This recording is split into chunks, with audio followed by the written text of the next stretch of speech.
What's up, brother Achilles? Who's got a new avatar? You do. You noticed it. Yeah. I was like, wait, I was supposed to be bold. Who is that guy? Do you like it? Yeah, I love it. All right. So what It, up? it looks like you. Yeah, I guess. I guess Well, I mean, it looks like more. a generic Greek man.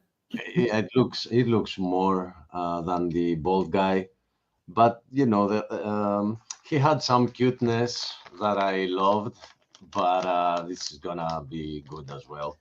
It's You fine. know, you're right. He did, but we took him from Dustin, and my hope is that one day Dustin will come back on as a regular panelist and Uh-huh. just rock it, and he'll have his avatar waiting for him. And I volunteer to have a show with Dustin because we have a very good communication. So I don't know, we would be laughing about a lot of things. So we're gonna have these two avatars together, and people won't know which one is who. That'd be confusing. You know what? Well, that's okay because it's the element of surprise. Yep. They'll never know who they're attacking. Yep. Exactly. So clearing my throat here. We had a very interesting night last night, right after you left. Is that a good thing or a bad thing? Um, it is, I mean, always a good thing if when you leave, but this, no, we got some very interesting news from down there south.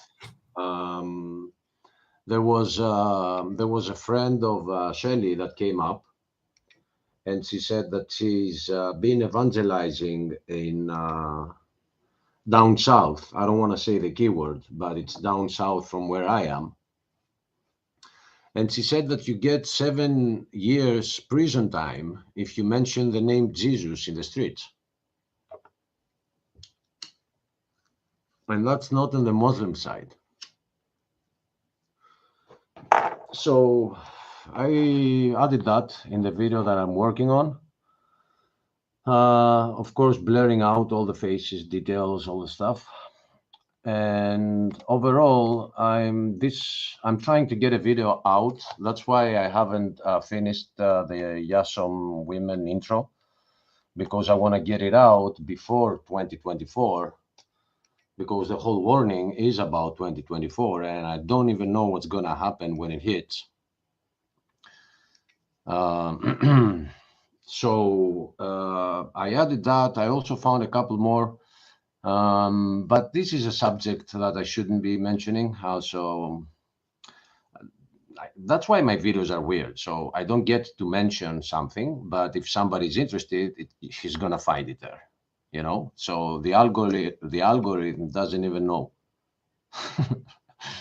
and that's a good thing. Well, I was a busy bee also today. I uploaded a video, I made a few shorts, and now we're doing this live, and we'll see if atheists are big enough to come on and challenge us. Yep. And here's you're giving me a segue to keep saying more now. Now, my brother, I redid the background, and then we received more subscribers, and then I did it again, and then we received more, and I'm like, okay, there's no chance to catch up with this. So let me see where we are right now. Last time I checked was 1147. So let me see where we are right now. Should I take a It picture? updates like all day. Yeah, and 1152. All right, so I'm gonna chop this down right now, and by the time we finish this live, I'm gonna have to update the thumbnail again. Why don't you do this? I kind of like when we had the 1,000 and then the red line going through it and then had the updated number next to it. Could we go back to that, have the 1,000 with the line through it, and then the current number right now next to it, and then we'll just update it once a week. Once a week, we'll update that bigger number, but we'll keep that 1,000 with the line through it. Say no more. I don't drink beer, but I'll hold my beer. All right. I'm Hopefully some other people come on also, but I'm playing a little bit of this stream we had where we were debating Giants, and Mark Reed was on. I don't remember if this might have been before you were coming on when we debated Giants with Mark Reed. That or you come on later? I think I remember the Giants discussion, actually. I kind of think I remember it. So yeah, if I was on, I would be there. But I kind of remember it. Did we play it again? And it was very funny. Well, we've talked about the Giants multiple times, but this I think was the first one that Mark joined us. So I'm going to play a little bit of it, and feel free to stop me. Yep, go ahead. A good conversation. Well, P-Town, I'm a fan of P-Town. P-Town's, I think he's a good guy. So a lot of people have really negative opinions of P-Town, but I don't. I like P-Town. I've never said anything disparaging about P-Town. From where in the atheist, don't like me? From where in the atheist community do you two know each other? I interviewed P-Town like ages, really early on in my channel, actually. Did a couple of interviews. Jumpstart that. Where did I run into you? It's almost been a year. Praises? Coming up Praises, on maybe? Amy's, I think. I started talking to atheists online about 10 months ago. And then I reached out to you first.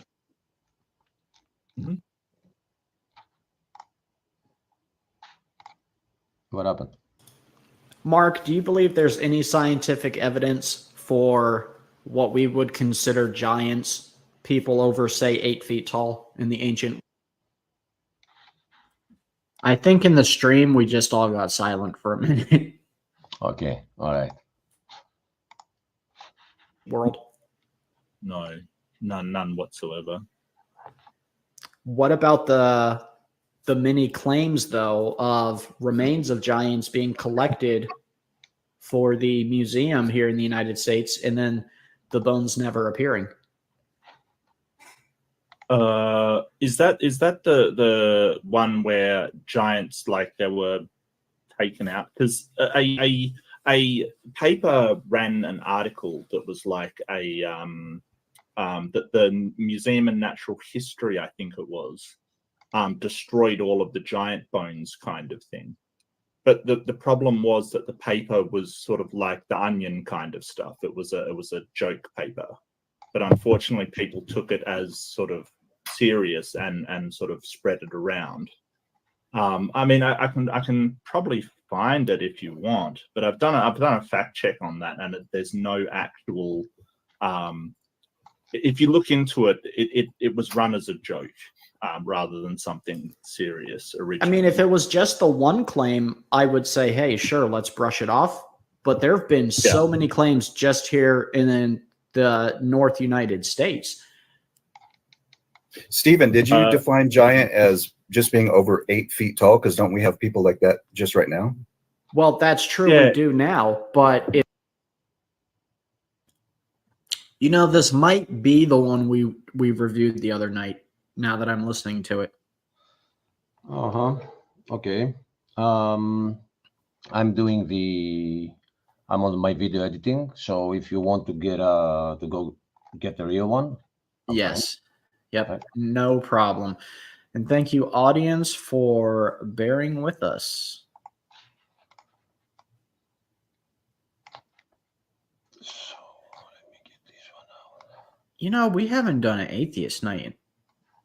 But until like this last week, we hadn't done one in a couple months, it looks like.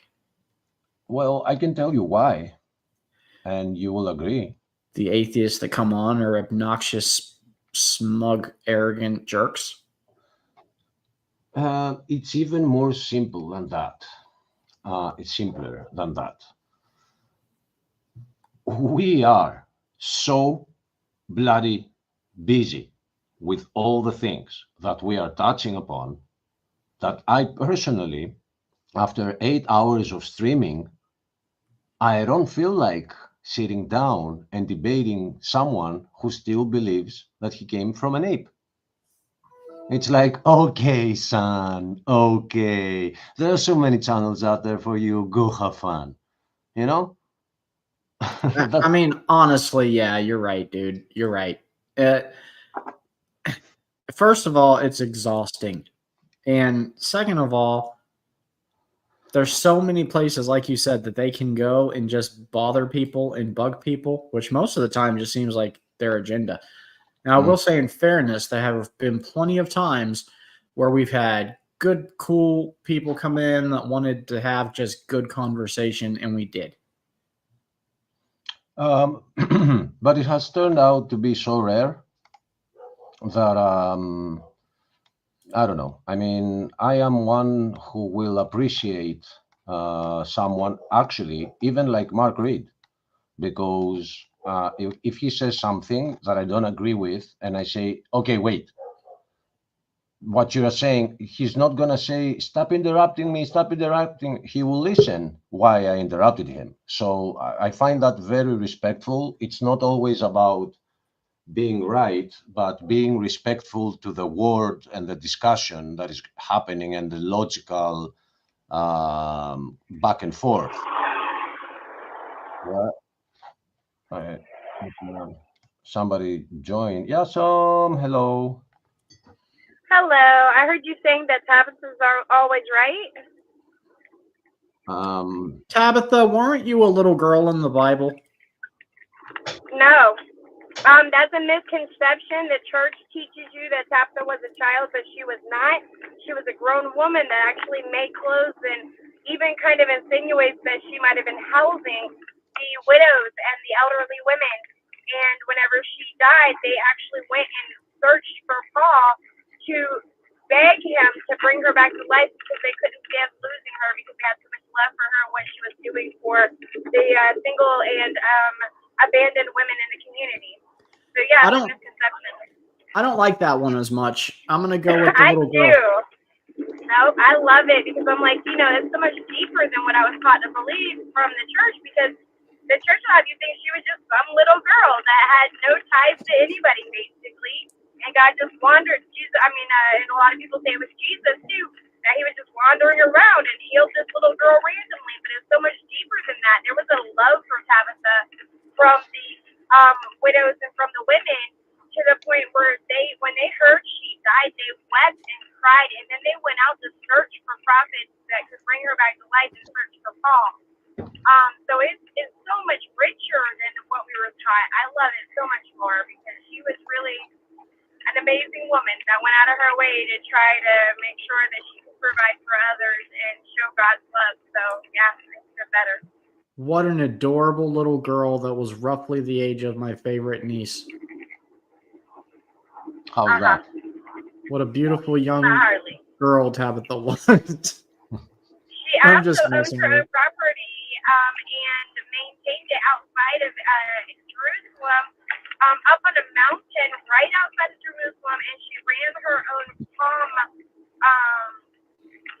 what do you call it? It's not vineyard. So this is most definitely extra biblical research. Where did you get this all from? Go read the book of Tabitha and really pay attention to everything that's going on. Everything I've stated is there or implied, because they will tell you that this is how you know she made dresses for the widows. It tells you the widows went to Paul and they were begging for him to bring her back to life, and they were like, but look at these beautiful gowns she made us, and they started showing them off like they had pride and the dresses that she had made for them. And different things like that set the scene. If you listen to the women's words that go and plead for her life, it reveals a whole bunch about what she was for them. What an adorable little girl. I'm kidding. No, that is a pretty cool story. And you know what? I think we're going to have a special Book of Tabitha night. maybe to usher in your girls' new show. That's cool. I Your thought it new was show really, really cool. on Saturdays, right? Called Y'allsome Lassies. Y'all some ladies. Y'allsome Lassies. Oh, okay. We're Irish. I got it. Scottish. Well, no, I guess Irish. Scottish. No, Irish. Yeah, you're right. I guess. Well, they're so close. I thought Lapis was a Scottish thing, though. All right, I'm going to play this video, y'all, and feel free to stop anytime. This is, I think, the first appearance Atheist AJ ever made on my channel. I've battled him before, but this is the first he's been on my channel. I've never seen him around here. Dude, that's because he's only been once, maybe twice, if I'm forgetting an occasion. He typically doesn't stick around here for long because we make fun of him for that being related to a banana bull crap. So it was the first and last. Probably. All right. Would be a banana, or which one of your ancestors deciding to do anything is just right. Your cousins kind of flawed in the first place. I agree. It's flawed to think that you have any relation to a banana whatsoever, but you do believe that you have the common ancestor. So I think the common question you get about your common ancestry totally would be a change common what I occurrence said. for you. That's kind of not. That's like you can't So really say you agree with what I said. So you any common fruit? So you're not just limited to a banana. I think it's bananas and strawberries. I Our cousins forgot to them. which one- That's right. no. That's right. I think you were related to a potato. I think that's what it was. So weren't you a tuber, essentially? No, I'm not. I'm related to Adam. Was someone else No. related to a potato? Atheist Junior. I forgot which one he said he was related Atheist to. Junior, are you If you're- related if you're to a related to potato, your a sisters, strawberry, does that mean you and are a your banana? sister? Does that mean you're a girl? I'm sorry. Say your answer. Say your question again. If you're related to your sister, does that mean you're a girl? No, we have different chromosomes. Okay, then why would you say if you're related to a potato, that means you're a tuber? Oh my God. You see why I okay. don't want to- Would you prefer a different type of tuber type tube? Does I don't being even related understand to what you something mean you by are tuber. that thing now? What did you just blow a gasket, Lupin? What just happened there? I couldn't think of another word for tube type. What is it? I mean, a potato is a tuber. It's like one of those 50s cartoons where the car is just about to break down. It's like Potatoes that's his brain right now. Potatoes have genders. yeah. Do potatoes Sorry for have interrupting. genders? I was just laughing. You know. Oh, I'm sorry. Their comebacks were so pitiful. Oh, and I'm here. I see. I wasn't looking at the monitor. Oh, I'm in there. You were, and Aiden was on this episode. Too bad I wasn't. Well, you were on the last episode I was going to play about the Giants. Funny enough, I think it might have been one of your first appearances here, Yawsome. Oh, yeah? Yep, you were on here.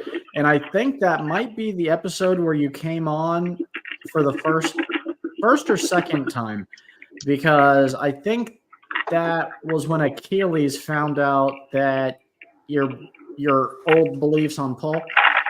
And that's when he was like, I have been waiting to talk to you for months. Oh, yes, I remember that. Yeah, it was like like Attack Tabitha Day. the first day I entered was the last day she appeared for like 3 months or something. Well, you know what's funny is I had sent her so many invites and she never did respond because she has such a busy life as a single mom that I had just stopped sending them for a little bit. And then one night while we're doing the show, I was sending invites out to people. I'm like, you know what? I'm going to invite my cousin again. So I sent another one and she came that night and everybody bullied her. Good thing that that doesn't bother me much. It was a way of life. Like, if you didn't get bullied at the table, nobody likes you. So True. Yeah. I mean, yeah, that's accurate. But I mean, it was just like, guys, first time she comes in months and you team up on her. And I still have my own, though. This is why we can't have nice guests. But you know what's funny? That from the time she stopped appearing, we had been busy. we had to destroy many fake situations that were going around. So after the horizon cleared out, and we can have some actual discussion, friendly discussions without getting interrupted by those that had different purposes. When So in other words, you cleaned the house before you had company. Good company yes, come back. I get it. yes, yes. Wow, what a way of looking at it, but yes. Yep. Very accurate. We had a lot of house cleaning to take care of, but we took care of it. As a matter of fact, if you take a snapshot of this ministry a year ago from today, it is completely different. It's gone through so many changes since then, from just me and doing interviews to then me and Chuck doing live streams, and then it turned into Proverbs Guy Official, and then it turned in from my YouTube channel to my ministry, and then it transformed into our ministry. And we've got so many more hosts now that we're running out of days and time slots. Praise God. Like it's amazing. Yeah. It's been wonderful the last year.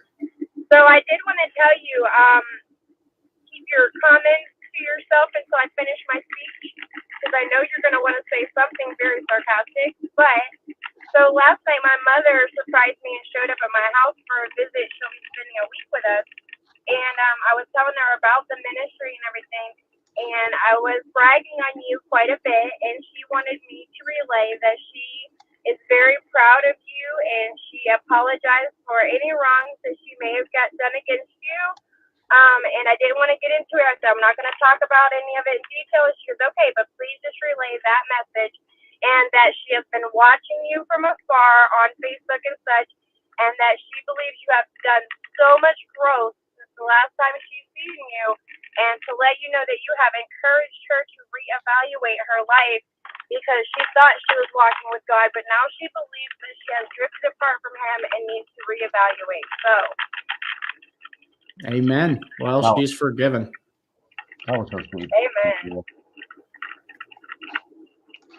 I was so sweet to hear as a third party here. And I don't even know the history, but looks like God is working on everyone on these last days. God is working on everyone. I got my sister subscribing yesterday. When is she going to be joining us? I don't know. Do we know. need to get her a headphone? I don't know if she will be joining us. I know that when I did my first stream, which was around a month before I joined your ministry, I bought a professional microphone, which was used. I found it on an ad, and I was like, you know what? Maybe I should get this for the stream. I actually, no. I looked it up. I looked up a place I have with ads. Mute our sister, so the viewers don't. that was aggressive, cuz whatever you're doing. And when I bought the microphone and I returned home, I went to drop it someplace, and I found the headphones that my other sister had bought because she's doing some classes, lessons online. I was like, let me try these first.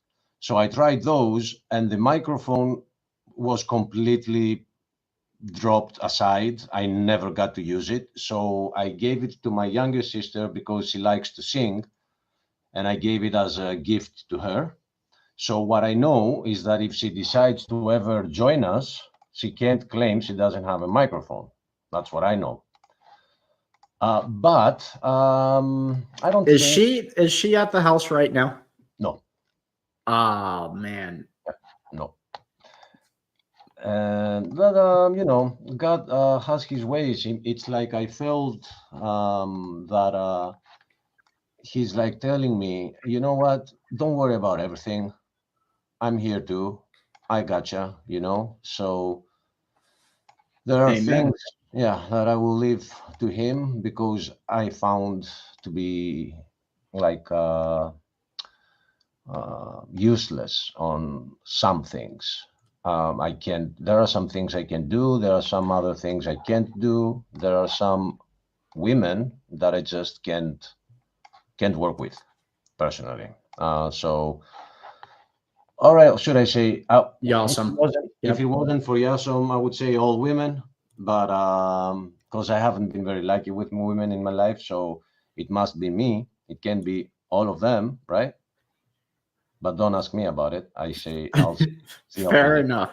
I All like right. that you say that though, Achilles, because I have said this for about 5 years.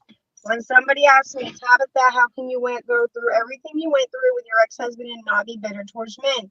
But the fact of the matter is, one person hurt me like that. And I have hundreds of good examples of good men in my life that are family related or whatever have you. And it made me have to accept the fact that it might have just been him and I, not every man in society. But to be more specific, in my case, I just realized what the Bible is actually telling me, that there will be another world. And I was like, if 70% of the women on this earth are infested by the Jezebel spirit and want to control their man, and they're going to destroy my life if I get so attached as to have children, and I won't be able to break up because it's terrible to do for the children, and I hadn't had them yet. So I was like, you know what? They can be however they want to be. They can look at men in the sense that, oh, he's a macho guy, so that means survival of the fittest and all that. So I just pulled myself out of the competition.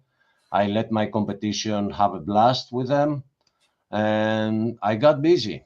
And after that, it's been like 7 or 8 years that I haven't stopped working, and I'm just way more satisfied with this kind of life. Amen. Yep. Amen to that.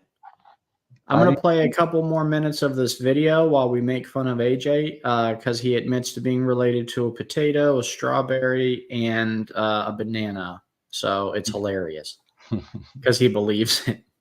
I'll tell you what, this is a controversial statement, but I thoroughly believe it. If you believe in evolution, you should automatically get some sort of disability check from the government. 100% agree, and that's the reason we're not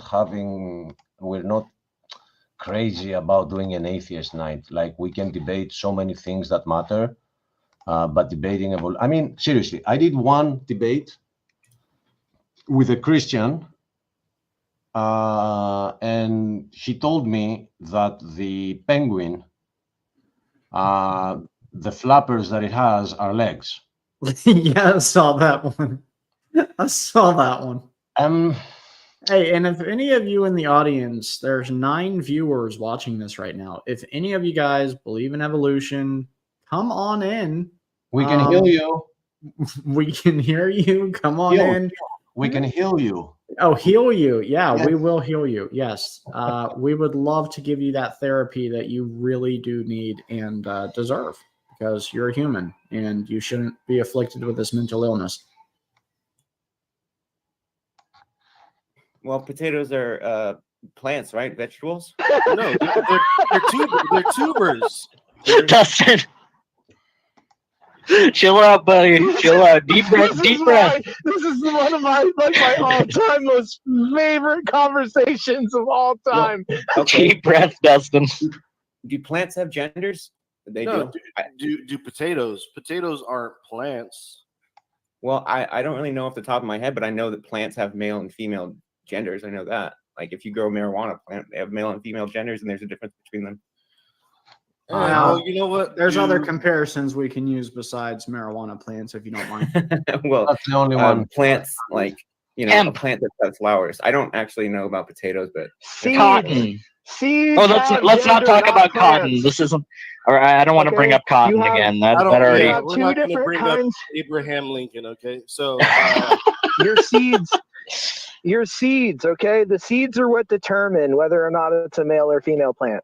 Both plants have seeds, but the seeds are different. That's how you know. Yeah, tubers don't actually have genders. they are gender neutral. So therefore, your question about my sister and the potatoes is a non sequitur question. Touche. Your point has been refuted. Good day, sir. You have been defeated. I just thought it was remarkable Well, I that you wasn't got him conflating the to two things. openly admit that he's related to a potato, a strawberry, and a banana. I mean, they're not really. It's not a very hard thing to get somebody that thinks evolution is a valid way of explaining the world to do. I know. It's not a but very difficult thing to suss out. From our perspective, it's just amazing to hear someone say out loud with words. It's amazing for our perspective that a donkey talked, or that somebody walked on water. Well, that's what separates our two faiths. Is we have that faith to believe in the talking donkey, and you guys have that faith to believe you're related to a strawberry. It's actually data. It's not faith. Well, when you have flat earthers that are talking amongst themselves and they're saying that if you were in a conversation with like two flat earthers and they ask you, so you think the Earth is round, and you say yes, and they start like laughing amongst themselves, like that's what it feels like when I hear this like stuff about you think you're related to this. Like I know like it's very humorous to you, but it's like not. It is though. It is very humorous to me. Yeah, I know. I'm trying to bring this sentence. I'm trying to bring this sentence to an actual sentence here. Let's try it again. If you have two flat earthers and they're laughing, it's just incredulity. Yeah, if you're in a conversation with two flat earthers and one of them asks you, "Do you think the Earth is round?" and you say yes, and they start laughing at you, would you care? No, not really. Yeah, no. Well, that's how I feel when you say you think you're related to. You think animals have common ancestry with humans? Like okay, yeah, it's funny to you, but I don't. Yeah, I got him. Hello, Dustin. What's up, Dustin? Guys? How's everybody doing? Did you see that you're on the thumbnail, bud? I did. How's everything? Yeah, I had borrowed your thumbnail for some time. Now I feel more like myself that I have my own thumbnail. So I returned your avatar back to you, Dustin, and I placed it on the team, and it's in its rightful place for whenever you come back. Copy that. We're just watching this video of where we tore up atheist AJ and got him to admit he's related to a bunch of stupid stuff. Copy that. And I just told Steven that I will actually be very interested in having a show with Dustin. Like maybe, I don't know, evolution humiliation show. Me, you, and Lupin. Humiliation. We could do that. We could definitely do that.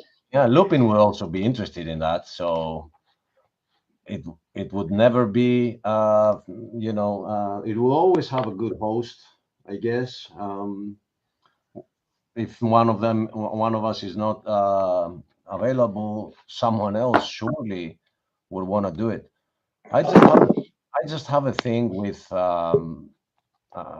scheduling because I'm so busy working that I can't take it upon me to have a show because I'm not sure I can always make it on time. Who is coming in? What's going on tonight? Okay. We have Yassam has joined us again, and I am so sorry because I'm most definitely going to butcher this, but Dret Frieza. Hello. Hello, how are you doing, Dret? I'm doing great. I'm here to support my beloved evolution. It's so weird. You sound almost exactly like a friend of ours named James, who goes by the alias Big Bad Mama. Any relation by chance? I am one big bad mama myself, but I don't know any James.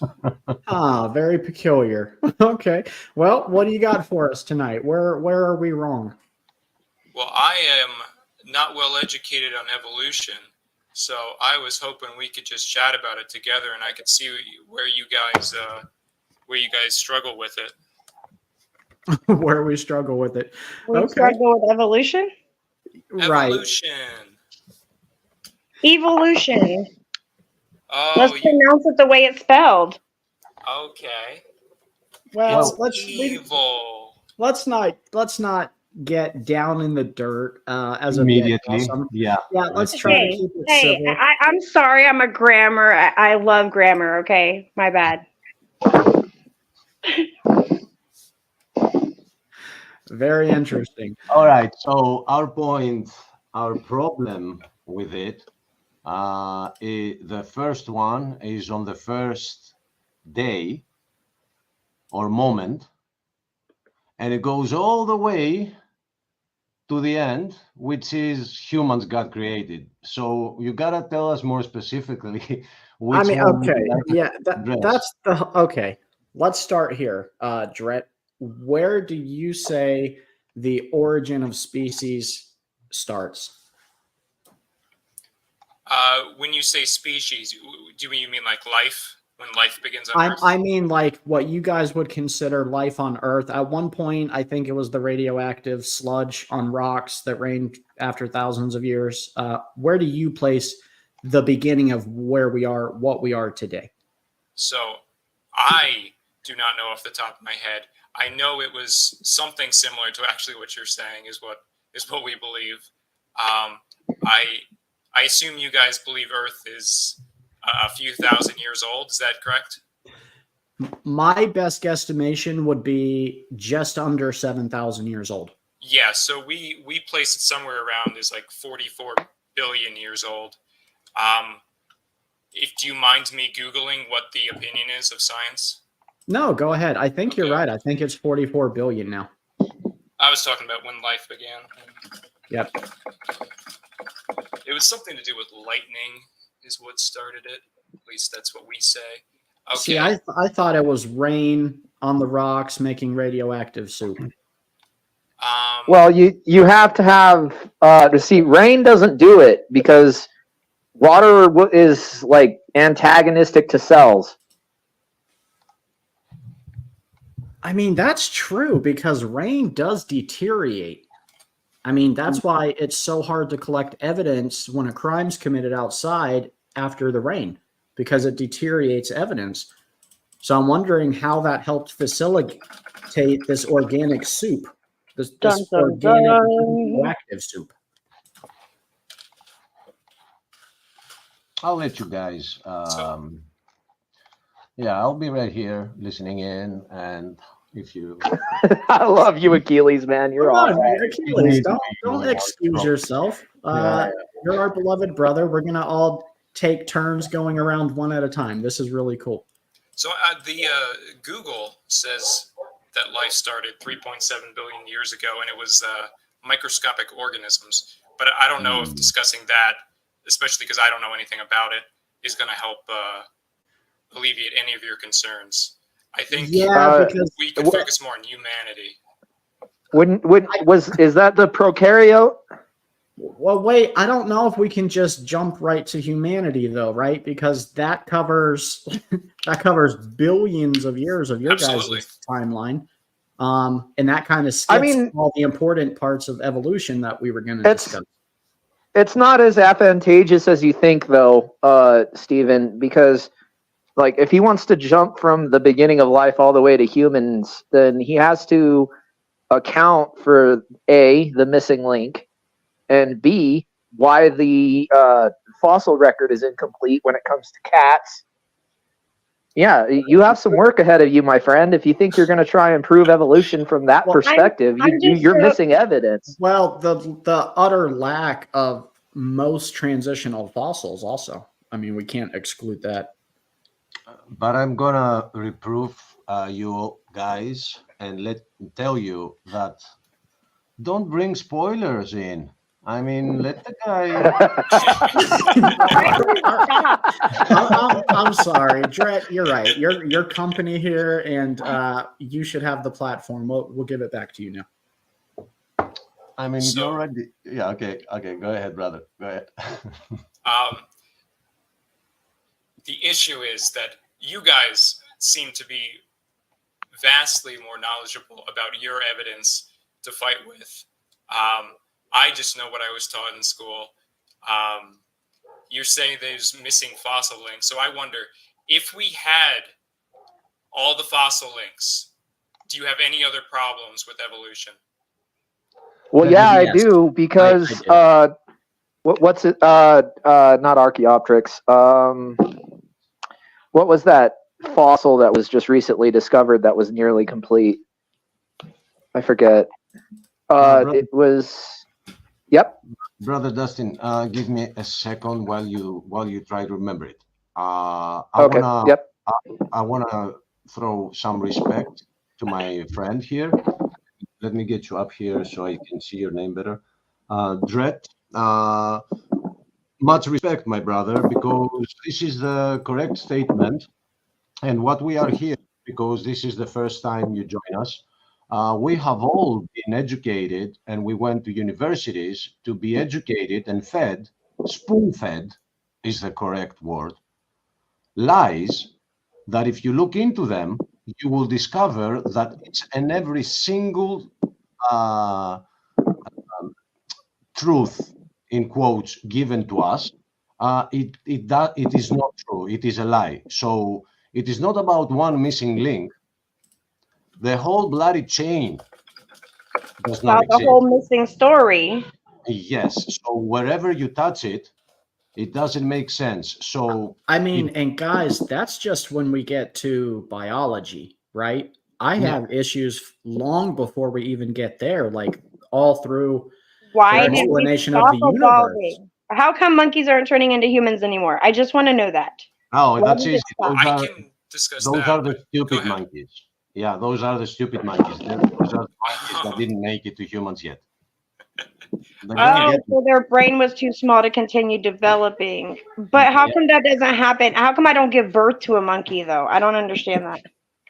If I could interject. Yeah, brother Brett, just to complete my statement, the thing is, and this is what I would love if you were to focus as well, would be how did we get here?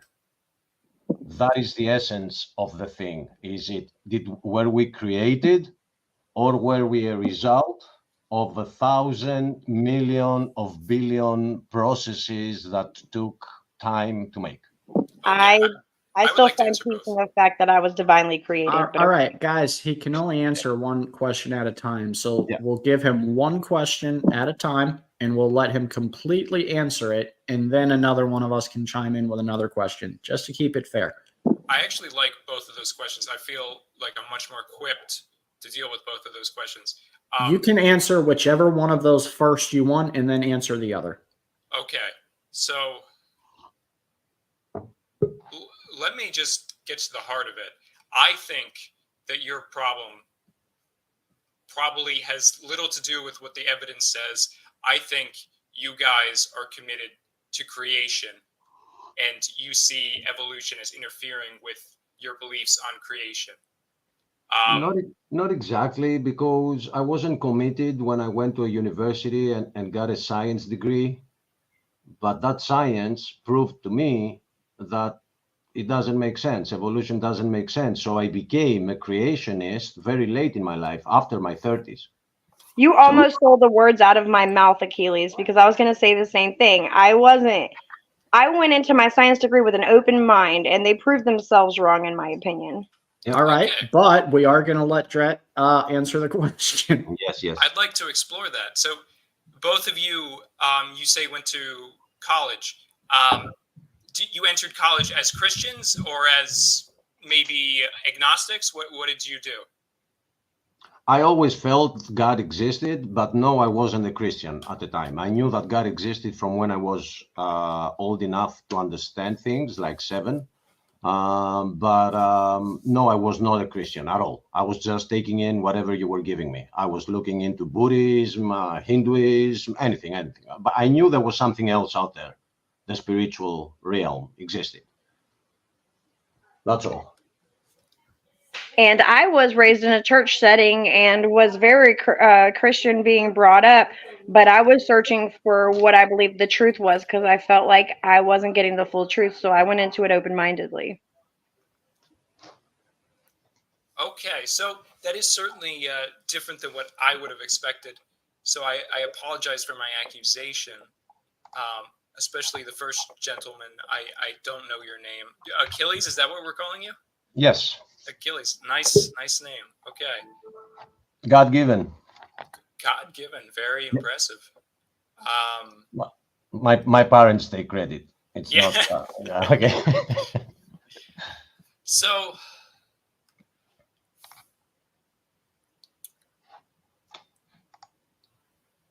what happened? Did we lose him? I need to gather my thoughts. Okay. Why Sorry. don't one of you continue speaking? If someone has something to say, it's a good time. I'm on my way to respond to a friend that asked me something on the chat. So if you're telling us that it's a mental issue rather than I don't think that you have the grounds to make that claim that we're ignoring the science and going with our emotions.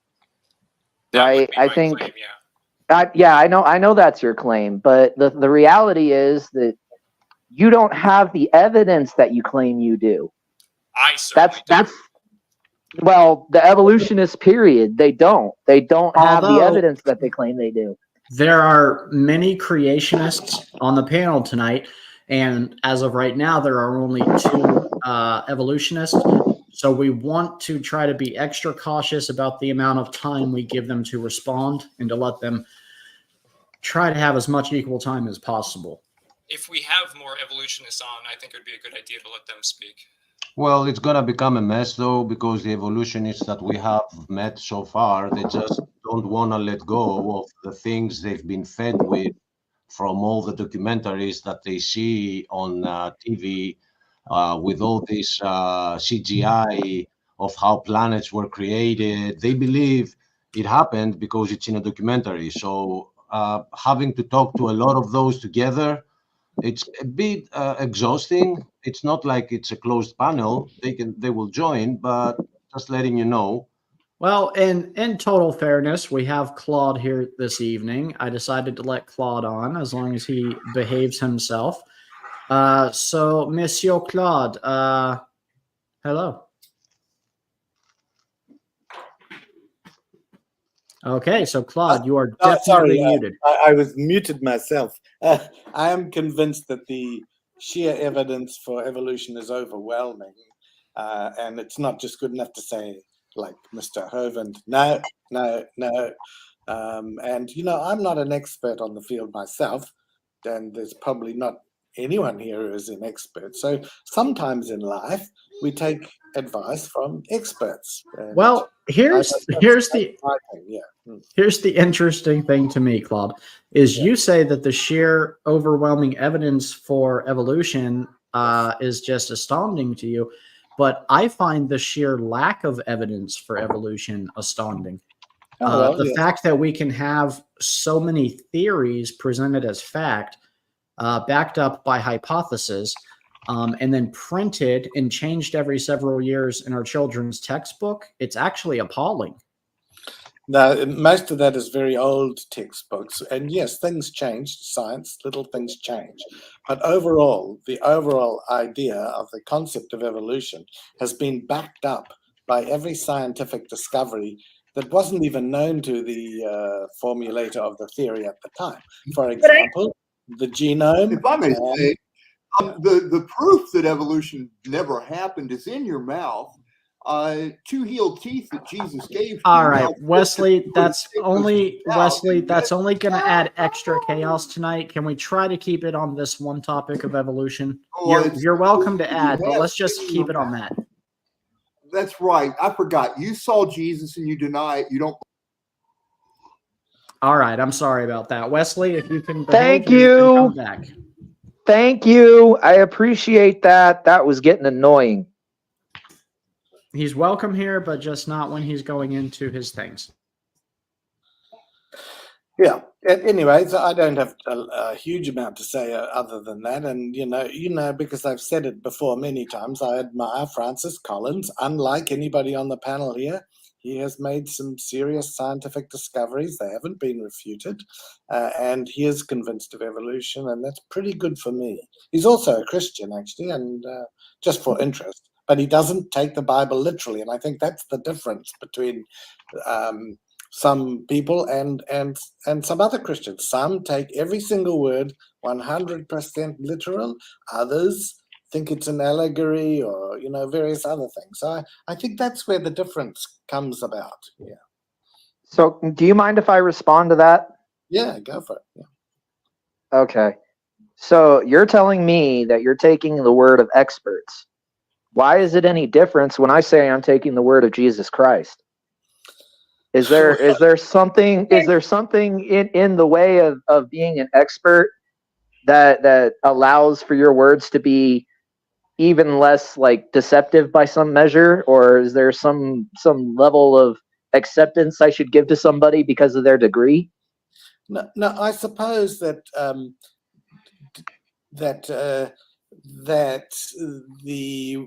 I don't see Jesus as proven in this as being a god. I think he existed in the same way as you do. So you offered a divine explanation for Jesus and for God, and that's fair enough. But I don't see it the same way. So.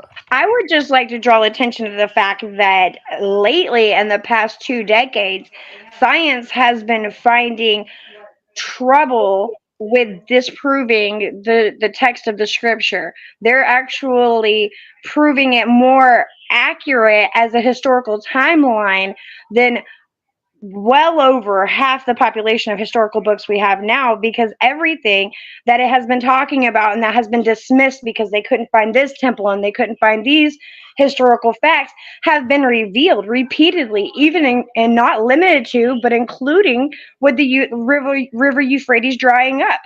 And so quite literally, scripture has been again and again and again and again proving scientists rather, that it is more accurate historically than ever given credit for before. Can we just at least acknowledge that real quick? I can't, but you know, fine for you to believe that, that's fine. But it's scientifically documented. You believe half of what science documents, but not the other half. You pick and choose. See, at least with my biblical understanding, I don't pick and choose what I believe. If I'm going to believe it, I'm going to believe it in full. Whereas you're now saying that you're basically going to divide the scientific findings to suit and pacify your desired speech. No, I don't know where to begin rebutting that. But yeah, I mean, I don't think that's the case at all. I think that you have a book and you are convinced it's true, and you're trying to fit that. Hey, can we play a game, Claude and Dret? It's a game called Science Disproving Science. It's one of my favorite games. Yes. Okay. You guys would agree that scientifically, it is stated that the moon is gradually moving further away from the Earth, correct? Very gradually. Very gradually, correct. But it is, in fact, moving further away from us, meaning that our gravitational pull is becoming weaker. Now, let's use That's math. not what that means. It is. That's not what that means. To the same thing. Gravitational no, that pull doesn't mean gets weaker as the moon gets further away. Yes, it absolutely all right, does. all right. When you that the way you said it the other before, everybody else flawed. Understood. As the moon gets further away, the gravitational pull is weaker. Absolutely. That is correct. Yes. With the current model, the age of the Earth, I want you to gradually bring the moon closer. The gravitational pull would be so strong, it would wreak havoc over the whole planet and nothing would be able to survive here. It depends if it was a constant, and obviously it wasn't. Yeah. I mean, well, that's not obvious. No, that's not obvious. It's not obvious. It's not obvious that it was constant. There's no evidence for that. Well, the reason why I would see that as evidence is that if it was the case, then what Stephen has said would be correct, but it's not. And the moon and the Earth have been around for whatever, several billions of years. So, you know, that can't have been the case. So have you ever run the math on this to see just how close the moon would have been? Let's just say 5 million years ago. We don't even have to go back billions. Do the math, Claude, on how close the moon would be just 5 million years ago. And you're going to tell me that life was able to come out of that? That's a natural disaster movie, like never seen. Apparently, the moon has been moving away from the Earth for the past, 2.5 billion years or whatever. But obviously, the rate has gradually increased. Otherwise, you're quite right. Wait, how do you know that? How can you declare that? How do you know that it hasn't? Because the distance we see now has been very consistent. And so you're either saying that the model now is unreliable, or you are conceding that what I'm saying is accurate. No, I don't concede what you say is accurate. Obviously, the current then you agree the model is flawed. Is a poor guide for the past recession rate. It doesn't mean it's always been like that. In fact, it can't have been like that. So that's why. You're right. It can't have been because it wasn't that way. Go ahead, Achilles. You also have to factor in that the closer an object is, the gravitational pull grows exponentially, not linearly. So even if the gravitation of the moon was less, it would be much, much closer. So it would be even more than what it is today with the gravitational power it has, which cannot even hold astronauts on the surface. If they jump, they're off. So factor the exponential rise also. Factor in. Does it matter, Achilles, if the Earth is flat, according to that? Oh, come on. Because your position is so undefensible, you have to try to completely change the topic. I'm just asking. What does it have to do with the price of rice in China, really? Claude, if your glass can't hold water on its own, stay out of our glasses. Did you expect anything more? I can't win at this topic, so let me change the topic slightly. Did you just tell the man? Leverage and feel good about myself real quick. I didn't realize that the rest of you were flat earthers as well. I thought it was only Achilles, but maybe it's the lady too. Is that right? I'm not sure. Well, for your information, not all of us agree on the shape of different rocks that may or may not float in the atmosphere. But one thing that is undeniable is that your belief, because that's what it is, since there is no real scientific evidence and actual scientific evidence counters your beliefs, just concede, Achilles. I'm sorry, not Achilles, Claude. Achilles. Achilles, give up. Just give it up, man. You're on the hot your seat, stronghold's gonna crumble. Dude, I've already given up from the moment someone entered here. So I mean, look, guys, we're not even gonna get you. We're not even gonna get you on the topic of the Big Bang because that one's old to me and it's too easy to poke fun at. It is. So we'll go anywhere else you guys want to go this evening. You know what I find so beautiful? Actually, you know what I find so the Big beautiful Bang. about my faith? Sorry, what is that, Yasom? You know what I find so beautiful about my faith? It doesn't update every 5 years in the textbooks. Amen. And also, I don't have to keep rewriting books to keep trying to prove a theory that has so many holes. All I have to do is go, God did it. And I'm good with that. That's all right. That 4,000 years of consistency sure is nice, isn't it? It's just like God did it. Boom. That's it. I dropped the mic. I don't have to go into any more detail. I don't have to go rewrite books. And I don't have to get a whole bunch of people to go with me and do campaigns. Hey, you saw it too, right? Yeah, I saw it. Where's the proof? They stole it from us before it could get there. I'm sorry. I don't have to invent placeholders like dark energy or black matter or whatever it is now that they I don't have to convince a whole population. I don't have to convince the whole population they came from monkeys and sound like a complete fool. Well, I mean, how does it sound to believe something without evidence? How does it sound? I don't know, Claude. Tell me. Think about that. Like, I want you to wrap your head around this real quick. You derived from a monkey, a primate. A primate. That is where your ancestors come from. Hold on, let me finish. That is where you claim your ancestors come from. I claim my ancestors were created in the garden. They're Adam and Eve. See, at least my ancestors were human, which makes sense why I continue to be a human and I give birth to humans. Whereas your ancestors were primates that you no longer look anything like. You don't resemble them. You don't give birth to them. And that makes so much more sense to you inside your head than just accepting that we could have been created and come from humans. And the pattern continues. Like the fact that you have to go so out of your way to convince others that they came from a mammal that we no longer resemble or give birth to anymore, and you're satisfied with that. I mean, honestly, I feel enlightened with my beliefs because at least I don't have to go convincing other people of asinine thoughts. Hey, not just that, Yawsome. Here's the funny thing. They come into chat rooms with Christians and they try to sell us on their religion of death. They're like, hey, I know you guys have all these wonderful promises and historical evidence and 4,000 years of consistency and the promise of an eternity, but let us interest you in your ancient relatives and inevitable death. And it's you know, such a selling point.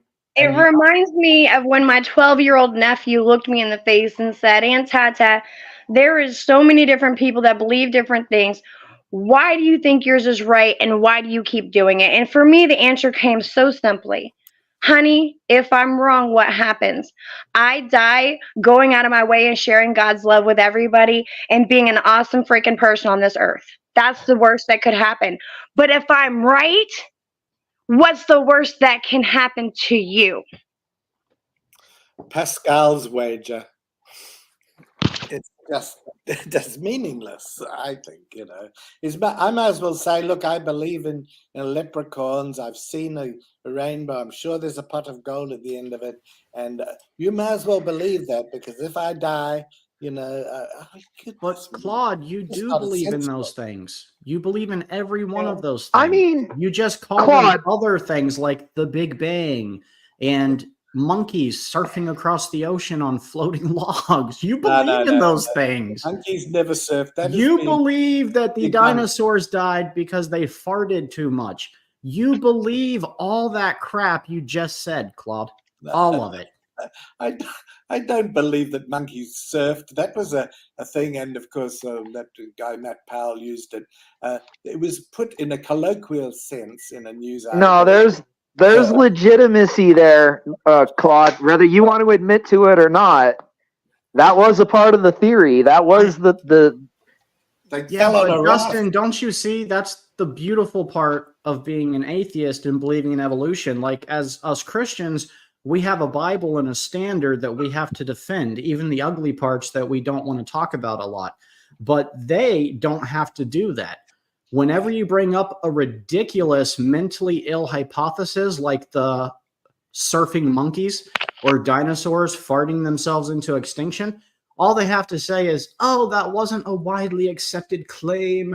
I don't know why it made it into the textbooks at taxpayer expense. I'm as shocked and appalled as you all are. Cheerio. No, crap. And not only that, it did fall but for instance, it's kind of like what they're saying about global warming and how our ozone layer from these cow farts and stuff. Excuse me, I went to school for environmental science. I am getting my bachelor's degree in another year. I'll be graduated. And one of the things that we learned right away is that if you literally cut those carbons by like 0.8%, our plant life will start dying because it needs it to survive. 0.8%. If it's so bad that we're killing off our whole world as fast as they're claiming it, then how come if you reduce it by 0.8%, our plant life is going to stop thriving and surviving?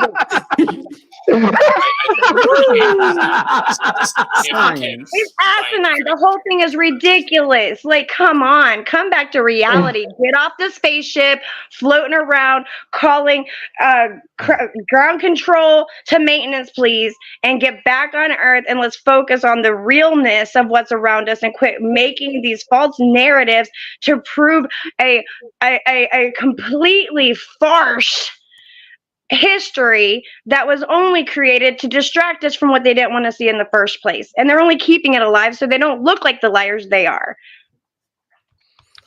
Oh my But goodness. we'll never be able to prove it because whenever we get close, they add 1 billion years. Were the rafting monkeys in danger of falling off the edge of the earth ever? Can I ask? I would think that the floating monkeys were more at danger of being eaten by sharks, but I suppose you guys believe they had evolved into the hippo at that time. I don't know. How many Big Bangs currently accepted by science right now? I honestly don't know. I mean, I guess it's the thought that there was one, but some people talk about a multiverse. But we don't know. The Big Bang is not far enough advanced to know exactly what happened. Multiverse. Just recently, with the James Webb Telescope, they have produced a hypothesis that there was 2 Big Bangs, not just one, and that the years are pushed back significantly. I forget what the giant span and leap now, but I mean, man, if you can't make up your mind between 1 Big Bang and 2, because you supposedly have this many more CFARs and this telescope than you do that one, right? I mean, buddy, you're gonna have to at some point look at your theory and realize that it's on shaky grounds, buddy. I don't know why you're so convinced about these things. They change it like every 5 years. There's some new discovery that you couldn't possibly know what you think you know right now, because in 5 years, everything you think you know is going to change. I have my hand up, teacher. I have my hand up. I have a question. I have a legitimate question. All right, but direct this question to Dret, because so far all Monsieur Claude has been able to offer us is, I don't know. Okay, Senor Dret, can you please explain to me that why scientists are claiming sharks are the longest living species on our planet, why they have not sprouted legs and started walking on the earth yet? Tell me why they're still swimming around the ocean and have not yet evolved, since they've had the longest timeline of active living creatures on earth to do such. Go.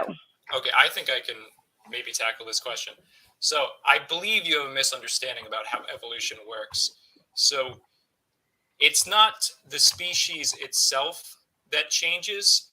There's these tiny, like how a baby could be born with some kind of abnormality, but it happens over such a long period of time that there happens to be an abnormality that's useful for survival.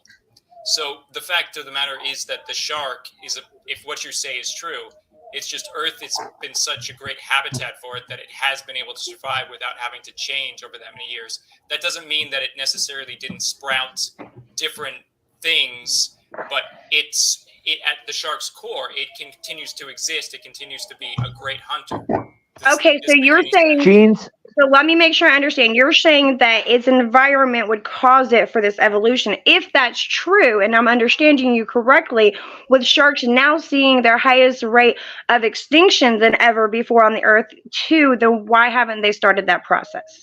Okay, well, I'm guessing that would be because it's over such a quick period of time that they're dying. You need millions of years to I hear you. Evolve. All right, and well, hold on. Let me push back against that real quick here. Make a quick point if you could, Dustin. I will. I'll make this really quick. Genes do not have ancestry. Genes do not have memory. If you're saying that it's a gene that's some kind of a mutation, there's no record that would spew it out across the whole vast of the specific genome or species that you're speaking of, man. The whole idea that things change over time based on a successive series of genes is redundant based on the fact that there's no memory between subject A and child B. I don't think it's a difference of, I might not be understanding you, but it's a difference of the organs that they have and the limbs and whatnot. It's not just that they're learning a different skill. Is that what you're suggesting? No, I didn't say anything about skill. I said genes have no memory. Yeah, they have no memory and they have no ancestry. It has nothing to do with skill. It has to do with structure.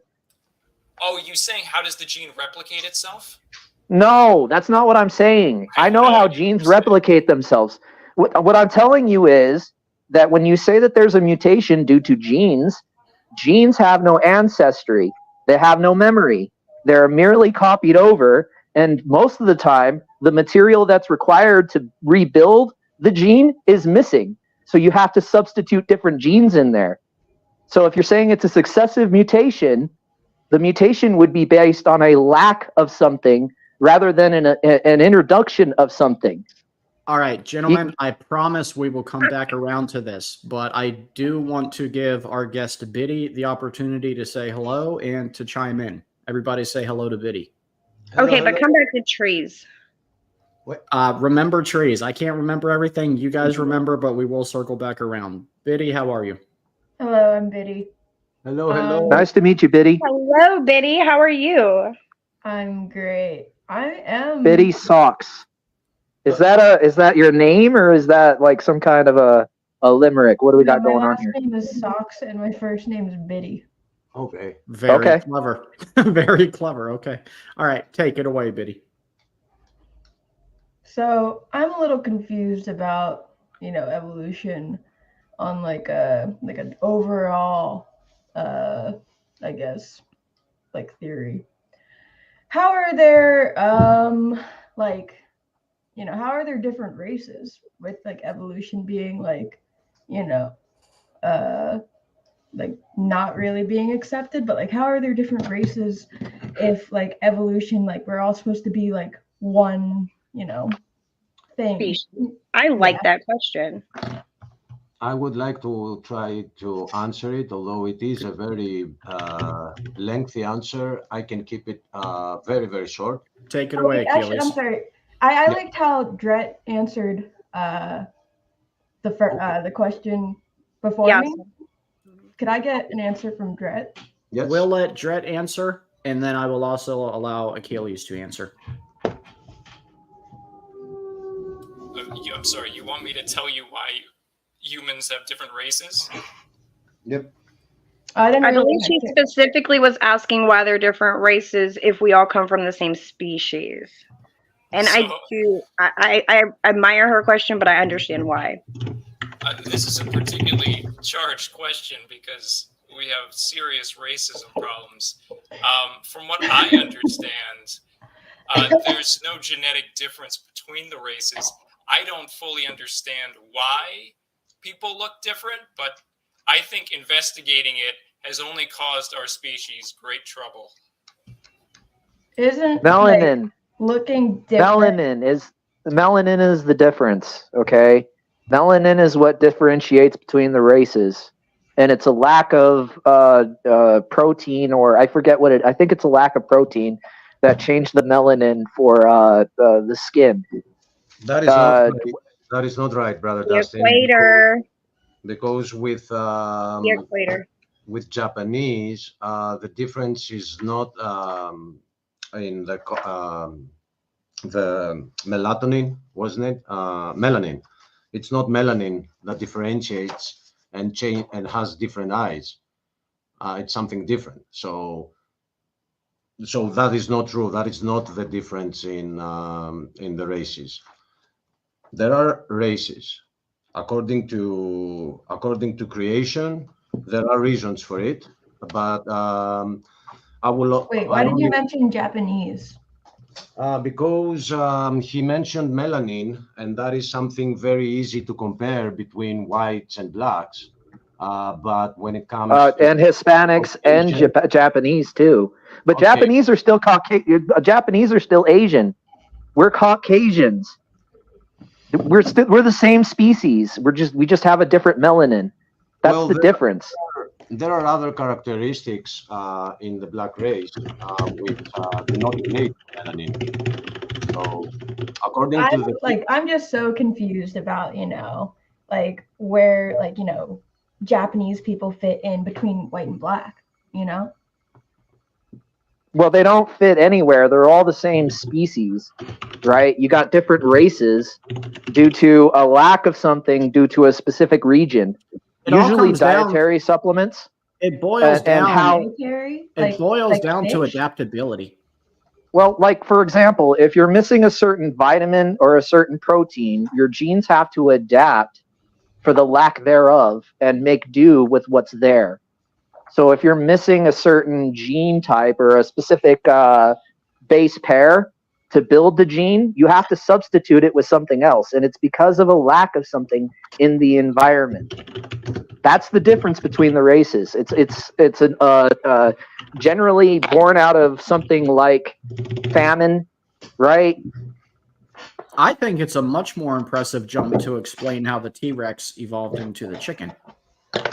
Honestly, I don't even know why we let the evolution conversation advance so wait, far I'm so forward. confused. Like, if we're like talking about different species and stuff, and like with race and stuff, like if you could like comparatively say like the T-Rex and like the chicken, like between like if you like made an analogy between like races, you could like call like other races like the T-Rex and like other races the chicken. No, that would be racist. What you just explained. No, Which may or may not have been your point. I'm not sure. No, I'm trying to be like, for me, the thing would be, could you go through the fossil timeline and show me one transitional fossil from T-Rex to chicken? Right? We are still live, right?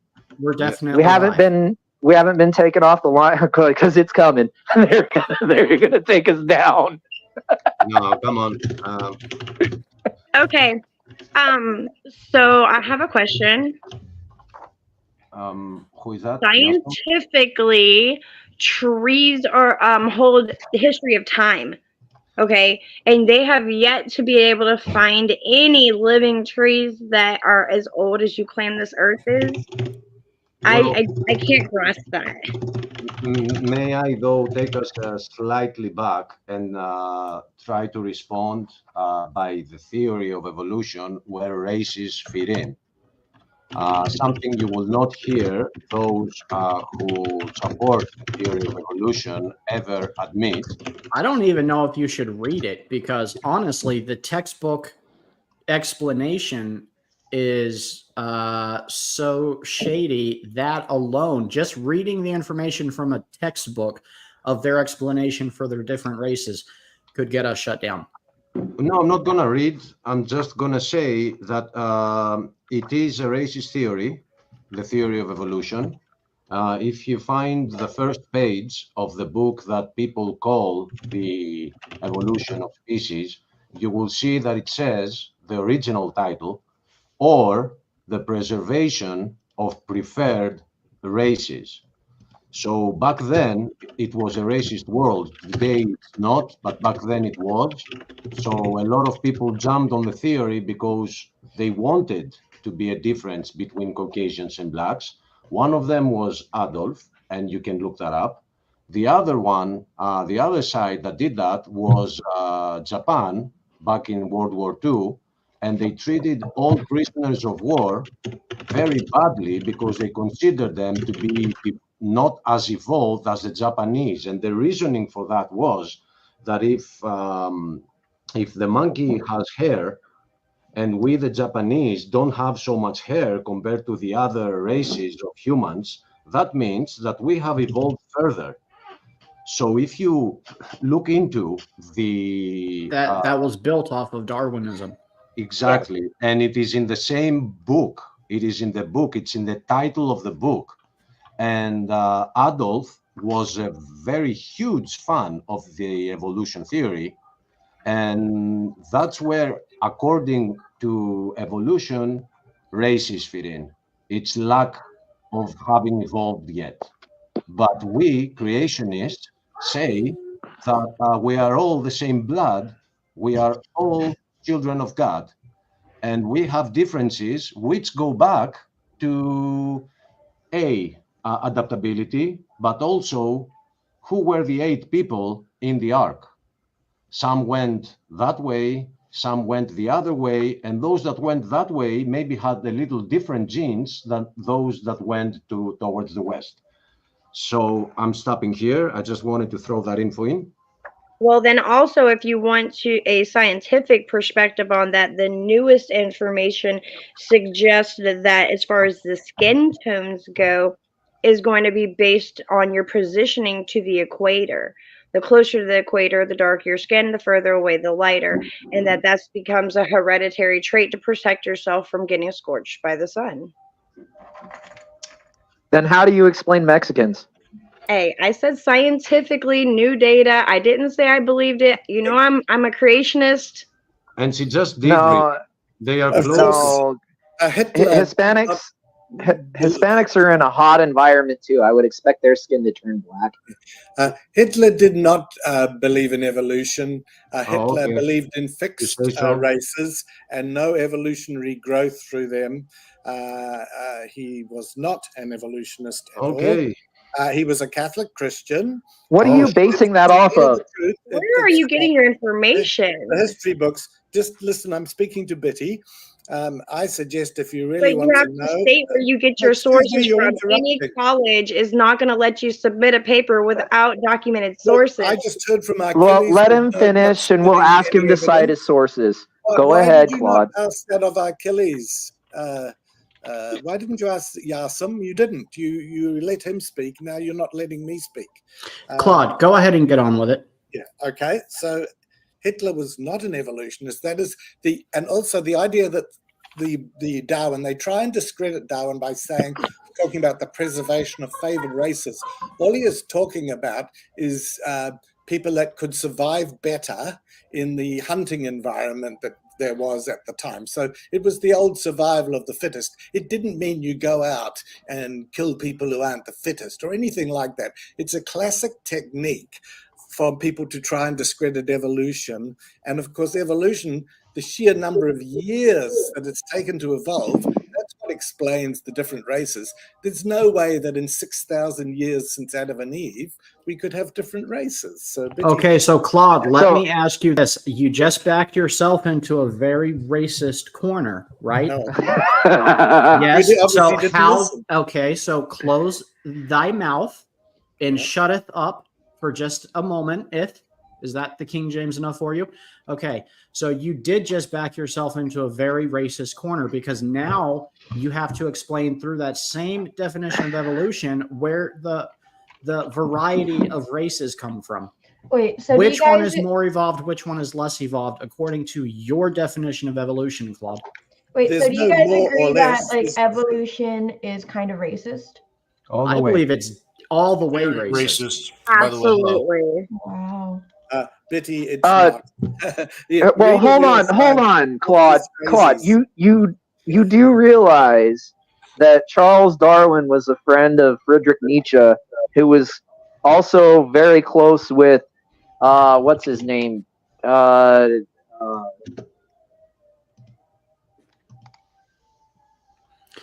that dude's name? Here's the point, though.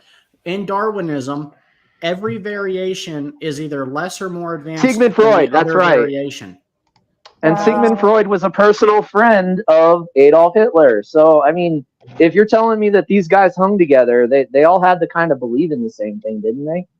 It's just a nonsense argument. It's like saying that just because Hovind makes fun of Chinese and Asian people all the time, you're not going to say he's a racist, are you? Who is? Well, we don't. Well, I mean, it's not. That's irrelevant. Dustin, I mean, can you hear me? Because you're over talking. I can hear you. Okay, because you are over talking me like a lot. Well, not near as much as other people, but. Claude, what was your question? Okay, so Claude has gone away. Or he is muted and forgot. Claude's still here. Claude's still here. I had to mute myself. There was a noise outside. Oh, okay. So your question was somebody else makes fun of a particular race. We should consider them racist. Does that mean you also want that in public school? Well, you've just brought up that so and so is supposedly a friend of this because that makes them, discredits the theory. Because that was my argument. That was my argument. Don't saddle him with that. That was me. You can discredit, if you're going to believe that, then you discredit your hero, Mr. Hovind, because he's always slinging off at different races. I've got plenty of clips of that I can put up. It's just a nonsense. You're just trying to do false analogies between different people. You know, what does it matter if Hitler was a Christian or an evolutionist? Really, it doesn't matter. It has no bearing on the validity of the theory. The point, point was whether it is a racist theory. And it's while not a you are racist debating theory. it, while you are all debating it, I brought up the Nuremberg laws. Who is not allowed to marry according to World War II Germany. So go ahead and debate it. Have fun. Well, that has nothing to do with evolution. That is a Nazi leader doing that. Achilles. I could bring up plenty of racist things in America, especially in the South. I will give Claude this, that the evolution theory by itself is not the one that did this chart. I will give you that. You do have a point here. Yeah, you do have a point. But you don't have a point when you say that Hitler was not an evolutionist, because here it is. And I can bring up more. Aren't we supposed to look at the character of the individual that comes with these theories? Because these theories come from a special place from the individual. The character is always supposed to come into case. That's why when evaluating the scripture, we always say look to the character of the person who was inspiring the word. Okay, could you put that back up, Achilles? I want to look at that some more. Yep. Sorry, go ahead, Yasim. I'm just saying, I understand what you're saying is you can't base the whole theory off the individuals that were following, but at the same time, those that instigated it and brought it up as a theory, their character does have to be evaluated, such as every issue. So,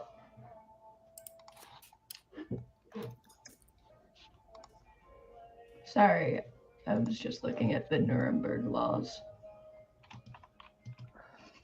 So Achilles, look. According to Adolf, sorry. Yeah, the Jews were the less evolved. No, the blacks were the less involved than was the Jews. Europeans were like almost there to become Germans. And if you do look up one thing that is called history, Claude, you will realize that he wasn't alone in that belief. He did have friends that influenced him. That was the philosophy of the times that were based in evolution, like Nietzsche. And there was another competitor who thought that his race was more evolved than Germans, and his name was Mussolini. And there was a competition between them because they both thought that their race were had evolved higher than the other. And Mussolini tried to prove that by invading Greece without consulting with Adolf. So you can go ahead and ask his grandchildren how that went. So it's history. You should have Aiden with you. He could educate you on a couple of things, because you cannot go out there and say that Hitler was not an evolutionist. You just can't. Aiden would not help in this conversation. Well, Aiden, yes, but the guy, I'm giving him credit for knowing his history, our history. It's a common history, you know? So I'm giving him that credit. Yeah, but guys, Claude is your run-of-the-mill evolutionist. He doesn't rely on facts or sites. That's not. When does he ever come in here with a site for his sources? Ever? We always quote scripture and put it on the screen to defend what we claim. He never brings a site. So how am I wrong, Dustin? Do tell, pray. I'm not going to say that you're wrong. I just don't think that that's a fair criticism. Why not? I mean, in every point he made, he either said something about the shape of the earth, or he mentioned Ken Hovind. So, or declared he doesn't know. Because you wouldn't. That's the issue, is that he claims to be agnostic in most respects.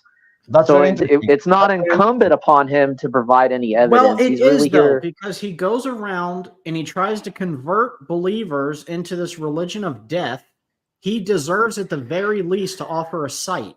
He owes that to people he's converting away. And his arguments are relegated to Kent Hovind. I don't want to Yeah. watch Kent Hovind videos and listen to his arguments. Our job's not to defend Kent Hovind; it's to defend the Bible. And he I said, understand that, but you're asking I him know to you cite do. something, and According to but you're asking Achilles, him to. Kent is the second most important person in Christianity, next to God. okay. Well, for you, it's Darwin. He also, so I guess that puts it on a he level also playing field. said, he also said, Dustin, the first statement that he made was that evolution is a fact. So just because That's true. That is true. I have to. Yeah, I do have to agree with that. You know, if you have these people that have the evidence, Claude, please next time bring it. Because okay, when you're telling me that these experts are convinced. Why don't you bring a few names next time, and then we'll continue the debate from that perspective. And why hasn't PETA got Darwinism thrown out of schools yet? I mean, the dude hated birds. He killed every bird he could. He was an unemployed loser in his early 20s, and his daddy had to bribe a ship captain to take him around the world. Darwin was a washed-up loser at 20. Why do we take this guy's advice as law and science and explanation of anything? What other 20-year-old loser would you guys take as scientific fact and he build a wasn't even religion around? scientist. He had graduated from Bible college. He wasn't a scientist. Yeah, but he couldn't even get a job at a church. Nobody wanted him. Yep. He failed at everything, including Origins of Species. But somehow that one got bought. This is just character assassination. This guy is this Darwin had ideas way above what any human. Look, if you want to go back to attacking the points, we absolutely can, because thank you, Jesus, Darwin gave us plenty of material to go over. I mean, the guy was wrong from start to finish, Claude. And Darwin was proved. I mean, he's been proved right by the genomic studies. He's been proved right by how? DNA. What observational studies have been done to bring prove one of the Darwinism? studies, Claude. Take your time, Google the study, and bring it to our forefront so that we can know the merits of your claim. Okay. Well, look up Francis Collins' Evolution and Christianity are both true, and he explains why it's not intelligent design, and it is all evolution from a common ancestor. And he explains through the examination of the Julo gene that he said only a god of deception would have done that, and that's not his god. So he's very interesting. And he was also just a guy, though, right? There are many people. He was like a regular dude who will explain to you the truth of evolution, like only about 97. Claude, you guys can't explain something you don't have. You can't have a truth to evolution because evolution is false from the get-go. You can't even get to the origin part of evolution, which is somehow the radioactive space rocks, because you can't get to the space dust because I won't let you get past the Big Bang. Wait, didn't evolution also come around the time when the Earth was they said that it was round, or is that around the same time, and is the Nazis involved with that too, to perpetuate you said Francis colonists? You said Francis Crick or Collins. Claude Collins. Okay. Yeah. I couldn't tell you that, Biddy. Maybe Dret, do you know the answer to that? Dret, you still with us? If you are, okay. I don't know what the Nazis' opinion on the world being round is. I cannot say. Well, I think her question wasn't your question the origin theory the came around at that origin point. of evolution, and also with the Earth not being flat. That was around the same time. The origin of evolution is way back in the Roman times. They were theorizing about evolution way back then. It's not a new theory, and Darwin did not discover it. He uncovered it and then tried to make it a big thing. That's all he did. Didn't the Romans kill Jesus? The Romans, at the behest of the Jews, killed Jesus. Yes. My sin killed Jesus. But that's What? not really relevant to evolution. Whether the Romans killed Jesus or whether Hitler was a terrible person, which he was, is nothing to do with evolution. Hey, Claude, there's a point we agree on. Yeah. Would you believe it? Yeah. There had to be one, right? It's Christmas. It's Christmas. We can be happy.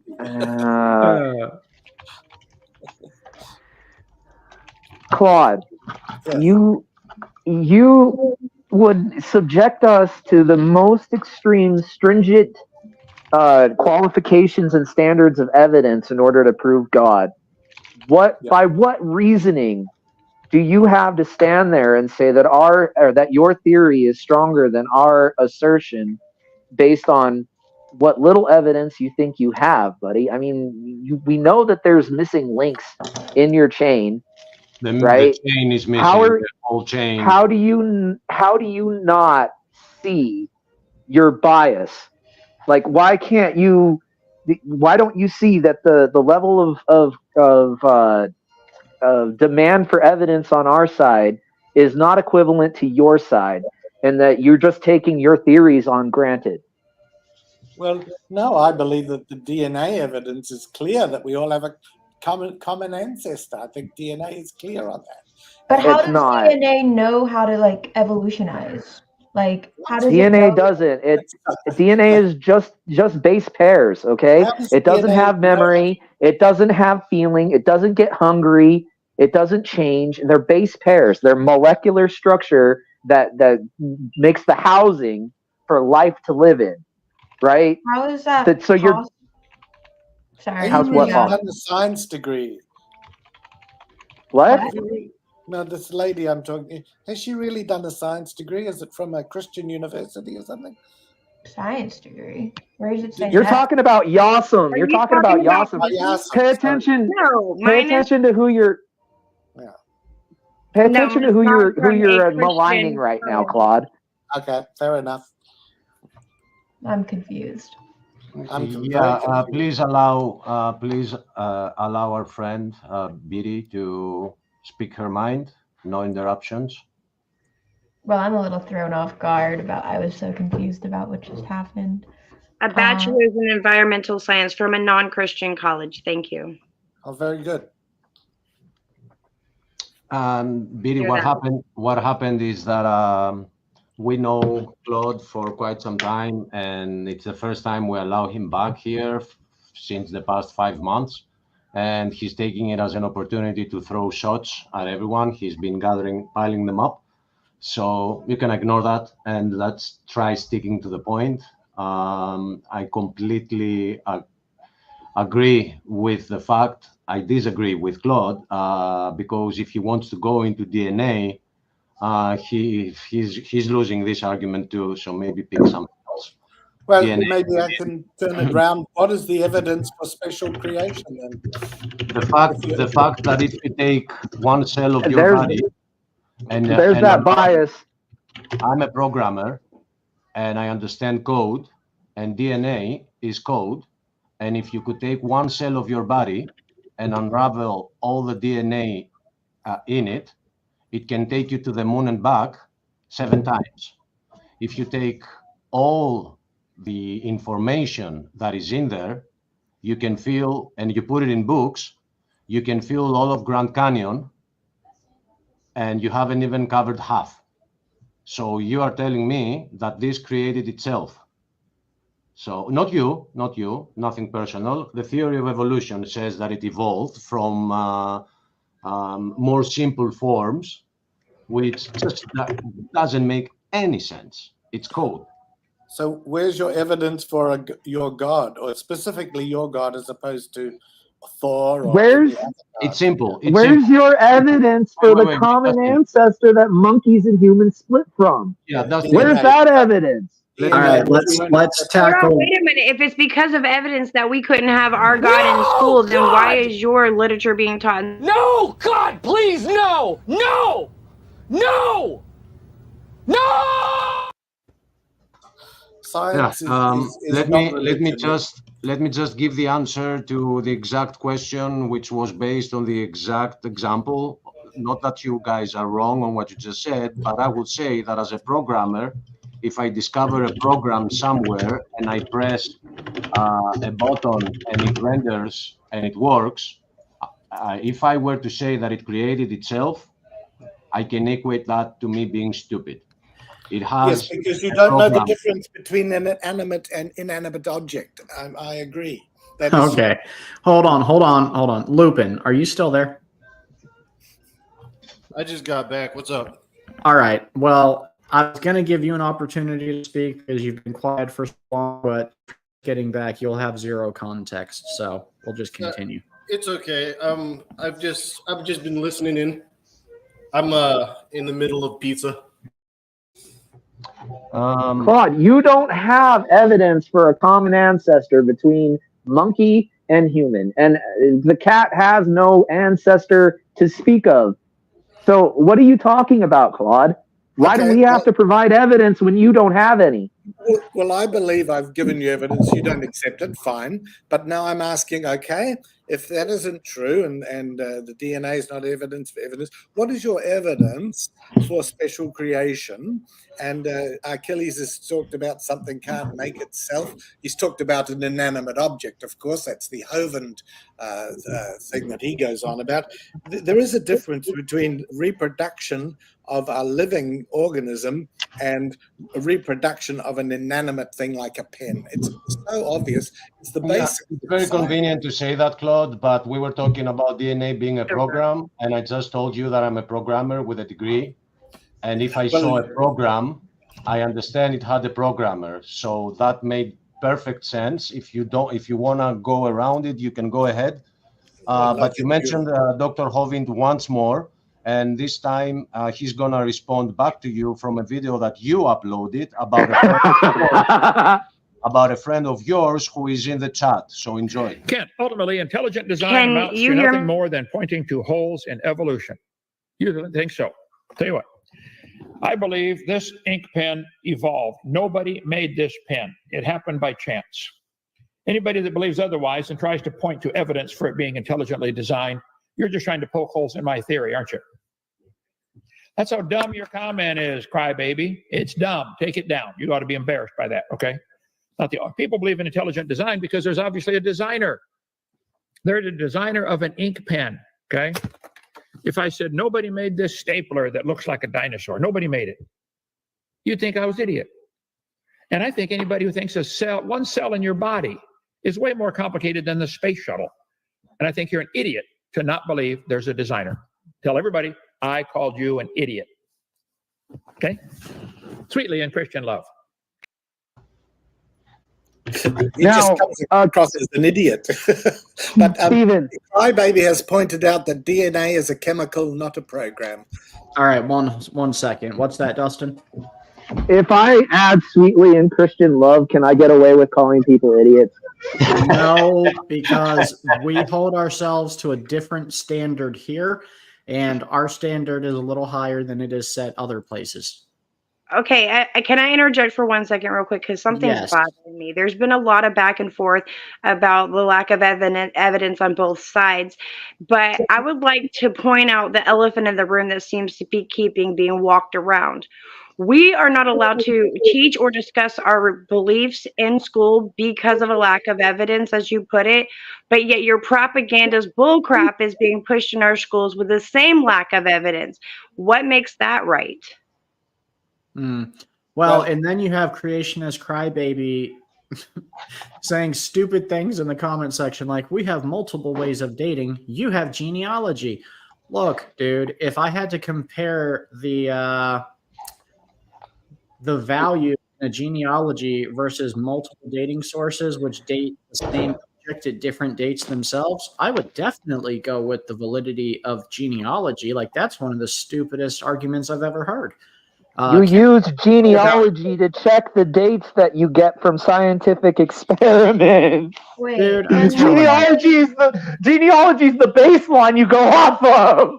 Dude, I'm telling you, he's so ignorant.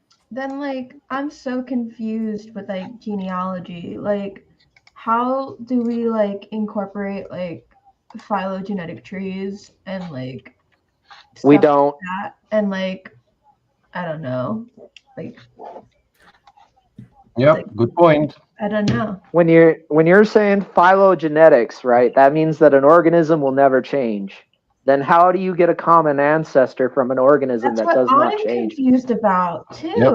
The phylogenetic trees and like the multi cell like organism evolution bull crappy thing, you know? Yeah. Hey, you guys, I gotta go run the kids to Walmart so they can spend their birthday and money they've been saving up. I promised them. Are you guys gonna be on for a while? Maybe. All right. If you're still on in an hour, I'll be back. All right. Speaking of trees, Biddy, because it seems like you're interested in that, take a look at this. This is something tree related that I find fascinating, and this goes against their what is it?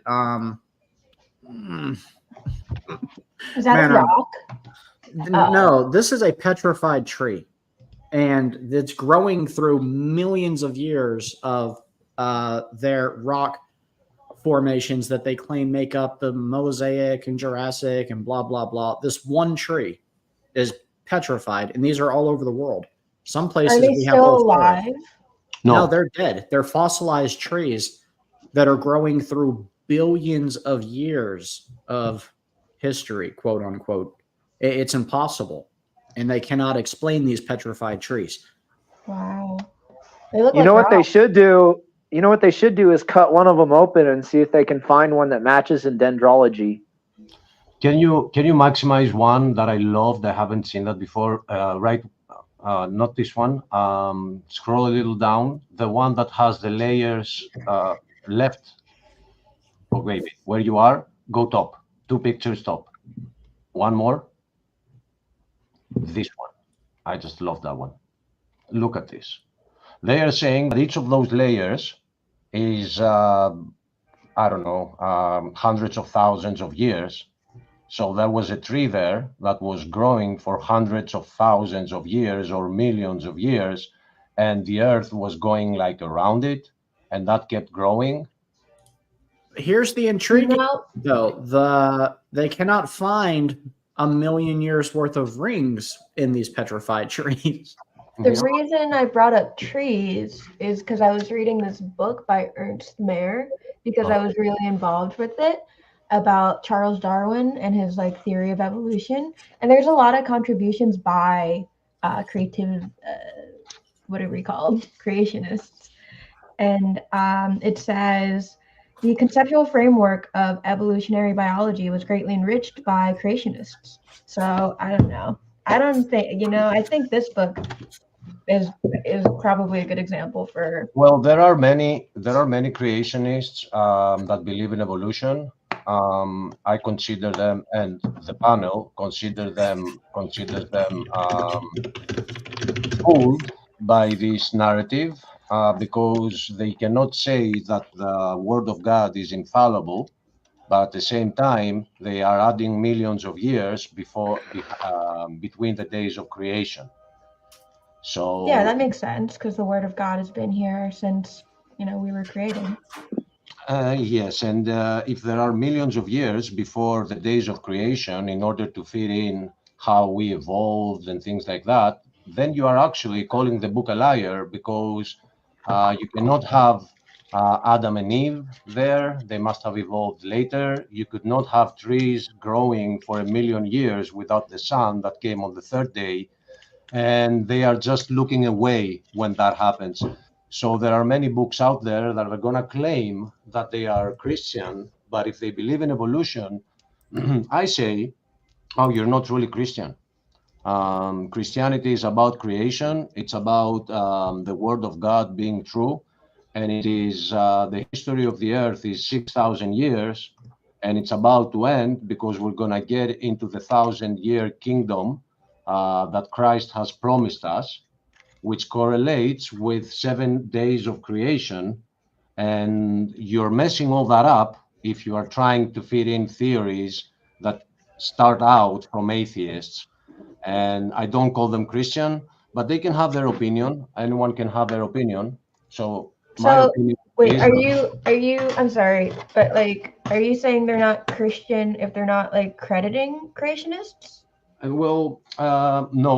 If they are adding millions of years in the book of creation in order to I can't find the word. I wouldn't say they're unsaved. I would say they're unintentionally propagating heresy. That's a nice way to put it. I will admit that. I will accept that. Yes. So that's what I'm saying too.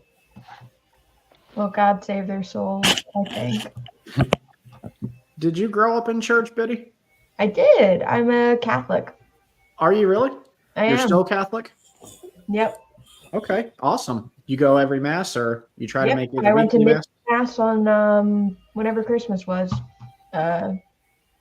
Monday, yesterday. Monday. Yeah. Can you believe it was yesterday? No, it went way too fast. It did. So I guess you're located in the U.S. You have an American accent. Are you out west? You up north? You in the south? I'm west. No, I'm west.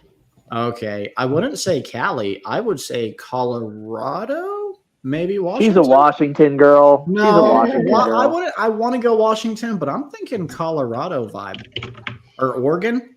Oregon. I'm not gonna dislocate. Okay, but are we okay? Well, we'll leave it there then. Well, most of us are located here in the South.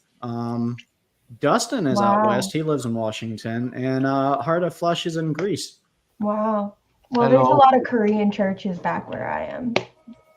Okay. Maybe it is Washington. I think it's Washington. Yeah, that was a dead Washington. giveaway. Washington. Yeah, I think that's Washington. Have you ever been to? Yes, Grandma. Have I ever been where? Yes, I can. I gotta go, guys. Sorry. Don't let them trick you into revealing your position where you are. We lost Dustin. I think he was with his grandma. Yes, he's visiting his grandma in Idaho, I want to say. Well, this has been interesting. I'm so happy I found you guys, but I have to step off. Glory be to God. Very Bye. nice to meet you. Very happy to meet you. Have a good night, Biddy. Bye-bye. Oh, so here we are now. Man, that was a conversation we just had. Agreed. It had its moments. Claude, what are we going to do with you, man? Do you want to just break into the therapy session and get down to the root of why you're mad at God? Well, if I saw evidence, of course, something claps in the sky and says, Claude, you've been a terrible person, I suddenly would believe in God. It would be too late then, So no? you would be. Why? Why is he trying to hide himself so well? So you would become a Christian if we could prove 100% without a doubt that Christianity is true? Yes. What would that take? Like, where do you put that line in the sand for us to obtain? Is there an actual obtainable line? Yes. Let's see some repeatable supernatural. Well, if it's repeatable, Claude, it's not very supernatural, is it? Right? Because the definition of a miracle is that it's something like it doesn't work like a vending machine. Well, that's very convenient for it. But all God would have to do is to make himself so obvious that everybody go, oh, my goodness. But Claude, what do you think he did with his son, Christ Jesus, who died and literally rose again from the dead with hundreds and hundreds of eyewitnesses? You don't think that's like a spectacular sign that's happened to have made an impact for 2,000 years and has maintained the best-selling book in history? Like, come on, Claude. There's another religion that says that they witnessed that religion has not been a bestseller for as long as the Holy Bible. So the majority does count now, does it? Well, I'm an American, so I do value majority opinion when appropriate. So when it comes to evolution, it's not appropriate, but when it comes like what I was talking about more is the fact that there are thousands of more ancient texts describing and talking about Jesus Christ as a historical figure than anyone else from history, including Julius Caesar, Pluto, all of them combined. There's more evidence for Jesus. So like in that aspect, yes, I think majority matters. You don't? I mean, you would have to be a fool to not think the majority matters there, Claude. Monsieur Fool, no? All you have to do is do God, if he loves me as much as you would claim, he can suddenly make a big sign, and then of course I will Claude, if I'm not saying that I know the heart of God at all, far be it from me to say I know the mind of a holy, righteous God. I can just try to be his vessel. But I know Stephen, if I was in some position of high authority like that, and you were out there constantly attacking my servants like you do Kent Hovind, and just making a mockery of the spreading of the gospel, I wouldn't go out of my way to show myself to you. Like, you hate me already. So I want to get down to the real root of the issue, which is, why do you hate him? Like, what is so deeply rooted in you, Claude? I don't hate God at all. You have to hate him. Some of his servants annoy me from time to time. I'm sure I'm one of them. Oh, dear. I have to be. Why do we annoy you? Why do we annoy you? Probably because you do follow this Hovind guy, who I regard as not a true Christian. I guess that's probably what it boils down to. I mean, and I know plenty of Christian people, and I think they're wonderful people, and they practice what they preach, and you can see that even though I don't find evidence of their God, you can see that through their lives they demonstrate it. But I don't find that with the person you admire. I guess that's what it boils down to. Yeah, but I refuse. True Christian. I refuse to believe that you don't believe in God because of one man, right? Like, that would just be stupid. And even though I take you to be obnoxious at times, I don't think you're totally stupid, Claude. So what else is it? No, that's the main thing. Yes, that's the thing. That one guy. So Kent Hovind is what's keeping you from an eternity with your Creator who loves you. No, I'd have to then. That is someone that annoys me a bit, but no, I don't see the evidence. I really don't. Claude, I'm going to be in heaven with a lot of folks that annoy me, but I still want to spend eternity with my Savior, my Creator. What does evolution offer you, Claude? Oh, yes, but that is not really relevant. What I want to know is the truth. I don't want to think that I've got this eternal life. But you don't want to know the truth because you mock the servants of the truth. So how can you then say you really want to know the truth? I don't see Mr. Hovind as a servant of the truth. I really don't. It's just simple. Well, if you don't know the truth, how can you know his servants, Claude? Well, I know that they're not truthful. By their fruits, I can see the things he does, the way he behaves, and that's so what you I can point utilize out. principle when it suits you. No, it's but yet you society. still don't believe in God. That's not It's a society thing. That comes from the scriptures. No, because the people have morals way before, and even tribes that have never heard of your God still have principles that hold them together. Like society, cannibalistic tribes, like they they existed in Christian times as well. They exist right now. Yeah, so but that not every society is the same with their morals, but the ones that I belong to say that it's wrong to eat people now. They didn't used to, but we've had over the years the Crusades. We've had Christians go out to slaughter people who wouldn't believe in their God, but like the Islamic has done the same. We now know you shouldn't do that sort of thing. That was a Catholic deal, but we're not going to get into the weeds on that. By the way, I do also, and I'm sorry to cut you off, Lupin. You can have the floor immediately after this. Again, I just want to welcome Hot Dog onto the panel. I don't believe we've had Hot Dog on before. Hello, Hot Dog. Hello. Okay, unmute yourself. It's okay. Hello, can you hear me? Hello. Yes. Hi. Hello. I had the YouTube stream playing, so I was getting feedback, so I'm not quite sure what topic we're on here. But I did have a question for the evolutionists in the room. So a lot of my ancestors, for example, were peasant farmers. They came from sort of hot farms in hot areas in China mostly, and so I was wondering if that's the reason why I sweat a lot myself, because I think it might be a good. Can I ask you a question? Yes, of course. Why is your friend holding a picture of some random white guy? Yeah, come on. That's what Jesus you Christ. I love the fact that a brother right there is staying there to hold the picture up. Like, hey, don't attack the color. All right. We'll go on. No, I was just wondering if evolutionarily it made sense that the reason I sweat a lot is that my ancestors were farmers. You know, that's a fascinating question. I think I'll have to let someone who believes in evolution answer that, though. So, Jarrett, are you still with us? And is this something you can answer? I'm well equipped to answer this. Yes. Chinese peasants are the reason you sweat. Thank you for your question. Chinese peasants is the reason that he sweats? Was that your answer? That's his ancestors were from China, and they were peasants, and it was very hot in that area.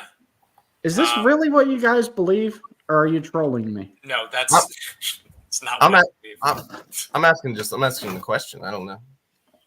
The Chinese are I'd be interested to hear what the creationist view on that is as well. Asians are known to form the least amount of sweat and body odor. I mean, that's just. They weren't Asian.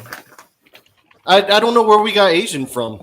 Then Jarrett said that was the origins of heavy sweating. Oh no, they were farmers in China. Your ancestors? Yeah. Okay. So that's it. I mean, I don't sweat, you know. I don't sweat a lot either, but my ancestry DNA test claimed I came from farmers too. So it's very interesting. Maybe my family wasn't good at farming. You're currently a farmer, so or partake in farming activities. Well, Claude, this ridiculousness is your religion, so I'm going to let you answer also. Why do some people sweat more? I've got no idea why some people sweat more than others. We're all different. We have some people are taller than others, some people are shorter, some wider, some skinnier. Is it a mutation? No, it's not a mutation. Are you sure it's not a mutation? Oh, I don't think so. I'm a lot shorter than most people. Do more work than others, physical work. They're going to sweat more. And some people wear antiperspirant. They're going to sweat less. But here's the thing. I literally farm for a living, and I don't sweat a lot. Do you drive a tractor or something? Or about 60-40. 40% I'm on a tractor. 60% I'm out and about. And is it a dry, hot heat? Oh no, it won't be so hot. It's the south. It's a very humid heat. All right. Well, normally you sweat in humid weather. Yeah. Maybe it's God is favoring some people, or maybe it is that your religion is total crap. Have you considered that? Maybe God is favoring you and saying, "Oh." I just think it's because some people sweat more than others. Well, I had a pigment. That's what I sort of said, didn't it? I did say that some people are taller, some shorter, some sweat more, some don't. It's not evolution. Well, that's what I thought. Something similar, Claude. That maybe on the creationist side of things, that maybe that I sweat more as a kind of punishment for the sins of my ancestors. Well, that could also maybe be I'm shorter. Yes. Well, there's no biblical precedence for that, so it would be a good hypothesis. But you could never incorporate it into the religion or the faith because there's just no textual evidence pointing to that. Maybe if some bears came out and savaged you after you called someone bald, like in the Old Testament, that would be a biblical punishment. So be careful. Okay. Are you referring to when the bald prophet was getting harassed by the gang of young men And then the two bears came out and devoured, was it 38 of them or 42 of them? That was quite a good punishment. I would say it set a precedence for others not to mock prophets or bald people. Really? Oh, dear. So being bald is also punishment from God? No. It was actually a blessing because the prophet was bald and the prophet was highly esteemed. Okay. So quite the opposite. Apparently, if you're taken home early, if you're a Christian, that's bad. And if you're good, you're left to live a long life. Yeah, something like that. May I just say that according to evolution, being bald means you have evolved further? Just putting that out there. That's good. Oh, Claude, there you go. Oh my goodness. Claude, could you do hold on. I want to break it up just a little levity, just briefly. Claude, could you do us a quick number? Which one do you want? I'll let you dazzle us. Dealer's choice. Okay, I've got I think I have one. I mean, I don't want to put you on the spot, but you are a very talented singer. I hate to admit it. Well, just I mean, I'm so bad, but naughty Claude. Let me just have a look, see what I can find. Then we're going to get Lupin dissect you and find out why you still resent God. And then Brother Achilles is going to help you get over that resentment. And then I'm going to welcome you to the faith with open arms. Okay, here we go. Excuses. That's the No. I want to hear one of your real numbers. Well, what do you your mean? Opera. Opera Winfrey. You know, the beautiful stuff. I've heard you sing. Holy Night. I could try and do. Holy Night. Oh no, my voice is wrecked from singing. I cannot. All right, we'll take that. Thank you. Were you singing Christmas carols or something, or? Oh yes, just got stage right. He was following around the carolist, mocking them all night, and it took a lot out of him. Linnaeus Carolus, is it? Carolus Linnaeus? Yeah, I was singing Christmas carols anyway. I see. So why did we lose our tails through evolution? Like, wouldn't that have been beneficial? I don't know. Actually, vestigial. They become I honestly don't know. I can think about it. Okay, and I'm probably not the other guy who's on. Is it Dret?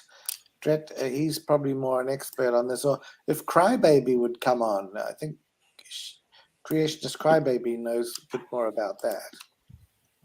Also, feet with opposable appendages, where we could grasp things. I mean, we could still use that. I mean, I don't understand why did we devolve into being flat-footed and losing tails? Why did we lose these beneficial things?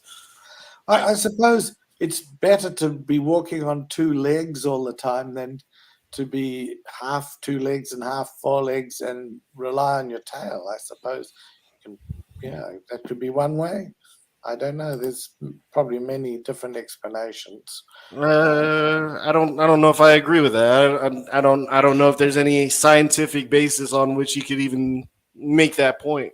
Well, I'm just sort of speculating. There is a scientific basis that point would make sense. It's like if I want to get better gas mileage on my car, I'm going to throw things out that, in my opinion, aren't needed for the future trip. Oh, very good. Well, I mean, some animals, they are quadrupeds and they can move a lot faster than bipedal animals. So, and these would be. Is speed necessary? Is speed necessary, or would conserving energy be more advantageous to the organism? I mean, there's speed, there's traversal, terrain traversing, there's weight load on joints, all kinds of things that would benefit from being a quadrupedal. quadruped. I can't think of it right now. I believe there's biped, and then there's quadruped. Yeah. So you're looking at but it's not. See, there's an issue with this. Like with Littlefoot, okay? Because we see structural changes to the body, right? That would allow for an upright walking chimpanzee. And I say chimpanzee because the inner ear is that of a chimpanzee that is designed for a quadruped as opposed to a biped. So what we're looking at here is a Frankenstein example of what we would call evolution with the wrong parts and the wrong software. Have we found millions of examples of this Littlefoot Australopithecus? Have we found? We have found one complete. We found one complete fossil. Well, it's 92% complete. We're still missing some vertebrae and some ribs. So and a hand. We're missing a hand. We've just found one of these, and this is supposed to be almost Lupin. We've almost found one of these. Almost found one, and this is a strong evolutionist point. Shouldn't we be like finding these in our backyards and tripping over them? Shouldn't there be? We should see a lot more of the population, and it is interesting that some of the bones that were associated with Littlefoot were in other monkey bones. Were mislabeled as other monkey bones. Here's the thing about Littlefoot, though. Okay, with Littlefoot, he was always getting himself into trouble. Every time they got involved with Sharktooth, it was Littlefoot's Are you serious? fault. Yeah. Are you serious? And it irritates me. Are you serious, Steven? That's not the Littlefoot I'm talking about. I know, but that Littlefoot's more realistic than this one. I believe that Littlefoot. I mean, we found multiple fossils of that kind of Littlefoot. So we have found long neck. That's another thing that drives me nuts. Is that the common ancestor between monkeys and humans would have been around a lot sooner than these other bones that we find that we claim are millions of years old. We should see way more examples, at least one of this quote unquote common ancestor, but we don't. No legitimate claims to any of the organisms, but then they'll sit there and point to Archaeopteryx all day long. Oh, look, here's a crossover between a bird and a lizard. It doesn't make sense. I agree with you. No, it really doesn't. So Claude, I mean, how much evidence do you need for you to reject or even question the validity of evolution? Well, it depends if you think that evolution and Christianity are opposed to each other, and I have to say that yes, if you believe the literal truth of the Bible, then evolution cannot go hand in hand with Christianity. However, if you think the Bible is not 100% literally true, but uses analogy and other things, then you could accept both. But for me to reject evolution, I would have to see clear evidence of intelligent design, which I don't. So you don't see you guys were talking about DNA, which is a quadratic code, which all of our computers right now consist of binary code. Chemical, yeah. That's even more impressive that it's that we're getting it's not a synthetic it's a naturally made thing, you know. It's naturally made. DNA is quadratic coding. Well, it's not coding. It's instructions that tell. Might contain some instructions, yeah, but it's a molecule, carries genetic information, yeah. But Yeah. I'm not an expert on that, but there are plenty of people who are, including those who discovered it. Yeah. And so far, I don't see that they are convinced that evolution is not true because of DNA. In fact, they see it as further evidence of evolution. Yeah. Can you show me what you keep saying is evidence about DNA? One paper, something that ties DNA in a progressive manner with evolution. Okay. What are you talking about when you say DNA evidence? I'm so confused. There is no DNA evidence. DNA has no memories. It's not a living thing. It's the structure. Well, I can only copy something and put it in the chat if you want, but Please do. I'll look it up. I'll do the research. I'll read and find out what it is you're talking about, because I have looked and looked and looked. I don't know what you're talking. What genetic evidence? What ties these two things together, evolution and genetic evidence? Please enlighten me, because I have been looking. I don't know what you're talking about.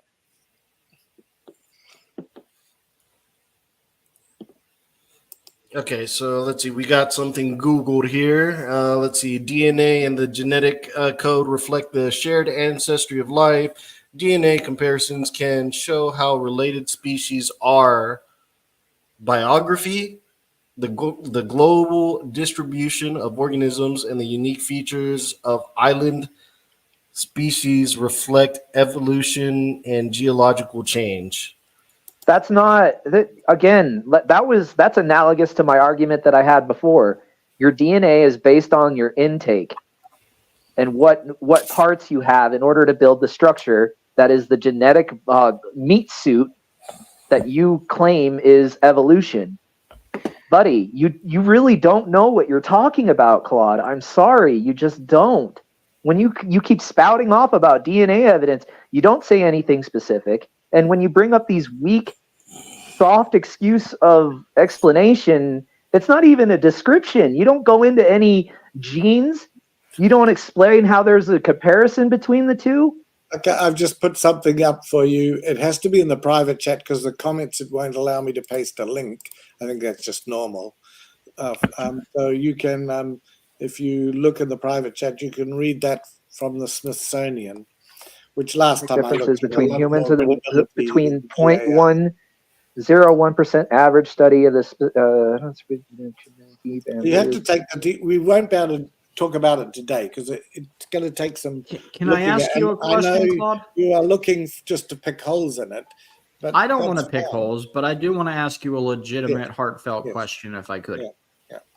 I'm not even going to pick fun at the fact that people who believe in evolution have to so often say stuff like, I don't know, because there's some things about my faith I don't have an answer for either. I'd have to search it out too, to be fair.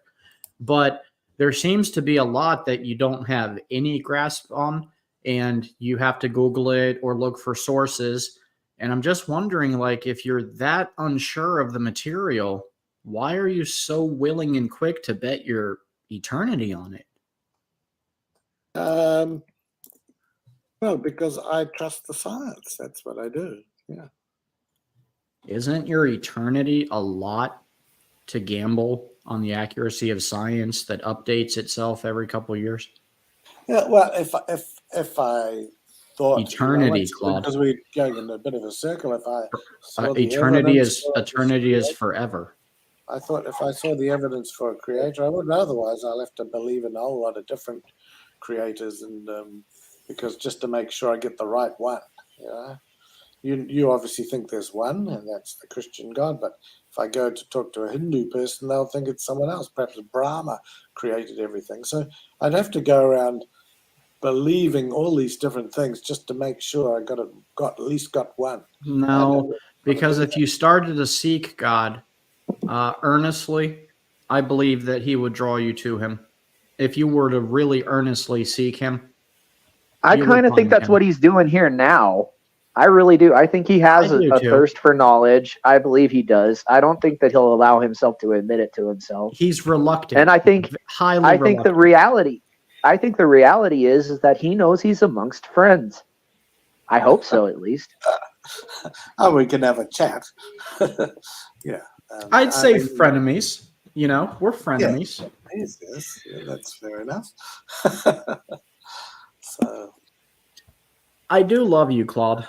I openly think that the things you believe in are idiotic, but I love you as a person, and I do just care about your soul.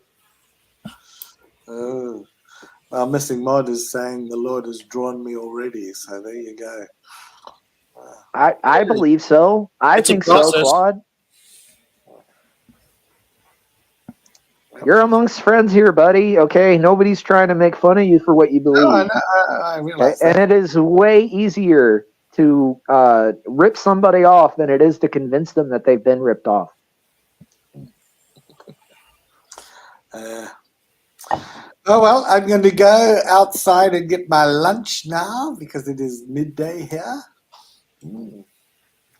We're ahead Eat a of you. baguette for me, buddy, or No, whatever. today I'm going to get something different today. I don't just eat baguettes all the time. Well, a baguette. I would. An old bag or an old baguette. Well, enjoy your afternoon crepes. Thank you. And carry on. And, it was a pleasant conversation, Claude. It was okay. interesting back and forth. No worries. We'll see you another day, and I hope you're enjoying the Christmas time. Sacre bleu, au revoir, monsieur.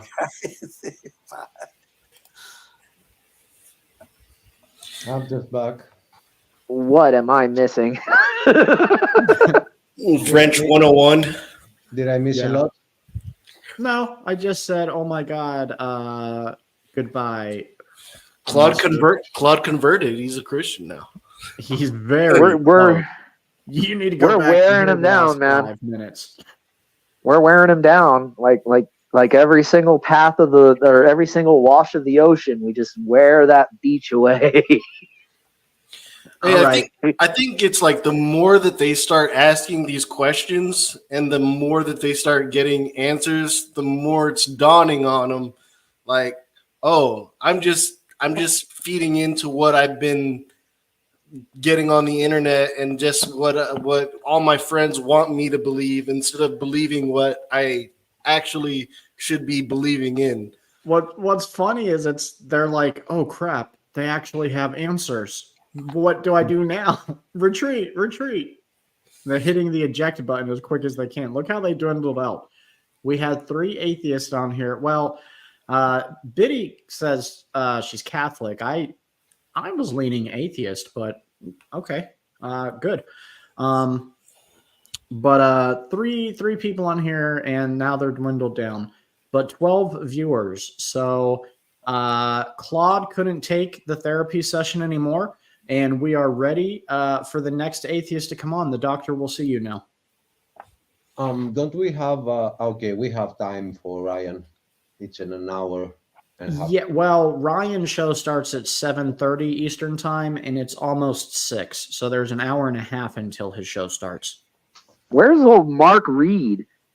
Mark Reed has not come on in quite a while. He only stops by during Bible studies, which are nights atheists cannot come on. They can watch, but they can't come on the panel. It's I'm a gonna go see if I can for them to try and find that little Aussie. Go try to find us, Mark Reed, Atheist AJ. You guys get the word out to all the atheists. We're doing therapy tonight. The doctor is in. Ghost, you're in the audience. Go tell all your atheist buddies that you work for that doctor is in the house. Is Ghost on the payroll? He's on the payroll. Oh man, they got you, Ghost. They got you. That if you want to get a word out to the atheist community, you have to tell Gangster Ghost, and he will network with everybody. He has all the numbers. He just must send. Boop, boop, boop, boop, boop, and Oh yeah, and like in 2 minutes, he could be on the phone with Aaron Raw, and Aaron Raw would be on here debating us. He wouldn't dare. No, he wouldn't. These atheists are too scared to come on tonight. He wouldn't debate. He'd yell and scream and pontificate and posture. Well, first off, I don't debate Aaron Ra. If he doesn't turn the fan on, I want to see his hair flap in the wind. If I don't, you know what? He is. He's like the Gothic Fabio. Well, I would have said, well, I can't even remember the name of the character now. Never mind. Aleister Crowley with hair. There you go. Guys, I don't think any more atheists are going to come on tonight because they just watched the others get manhandled and have to leave in shame, an unholy surrender. And I just don't know that any of the other atheists out there will have the go-get to come on and challenge us. Yeah, not tonight. We have exposed the lamb nature, so we gotta dress up as wolves again and have another show like in a week, and they won't know, that we are lambs that bite. That we're lambs that bite. We're lambs with teeth. We're carnivorous lambs. Yep. Blessed. We have certain days where we do like a lot more testimony and healing shows. For instance, Saturday morning at 9 a.m. is a good healing show. Sunday at 7 p.m. Eastern time is a good healing show, The Resting Place. And then Monday, we have two good shows that are good for healing and testimonies. At 4 p.m. Eastern time, it's Awake Not Woke. And then at 7 p.m. Eastern Standard Time, we have Shame to Glory, which is a really good show. So if you go back through our playlist and look up those shows, you can find them. And those are really good testimonial shows with a lot of content there. So best of luck with that. And we have Ryan's show, which is a lot about testimonies. It's going to start in 1 hour and a half from now. And a very good show concerning testimonies is Shame to Glory. And if you go to that playlist with the Shame to Glory videos, not the last one that you will find, but the one previously was the testimonies of, 9 different individuals. Everybody gave their testimony. So maybe you'll be interested in that. And thank you for being back. Thank you for being we have someone back in the ring. Hello. He's got his boxing gloves on. We're ready for Boxing Day. Let's do this. Looks like he's got his flintlock. He's got his flintlock locked and loaded. Do. Okay, I was going to call it a night, but just some thought came to mind. I'd like to converse it with you guys. So we've been debating a lot of the evidence of evolution, and you guys seem to find a lot of problems there. And I'm just not equipped to debate that. So I wanted to know if we just say that evolution had sufficient evidence, would you believe in it? If there was sufficient evidence, yeah. There's nothing stopping you would you have from believing to. in it. No, there's plenty stopping me from believing in it. There's missing evidence. Wait, if your question is really, can a Christian believe in evolution? There are plenty of theories out there that Christians utilize to justify it, like the gap theory in Genesis. They say could explain millions of years of time. So I don't not believe in evolution because I'm a Christian. I don't believe in evolution because of all the evidence counter to it. And the narrative that I see in Scripture, which I take as a historical book, the book of Genesis, counters to billions of years.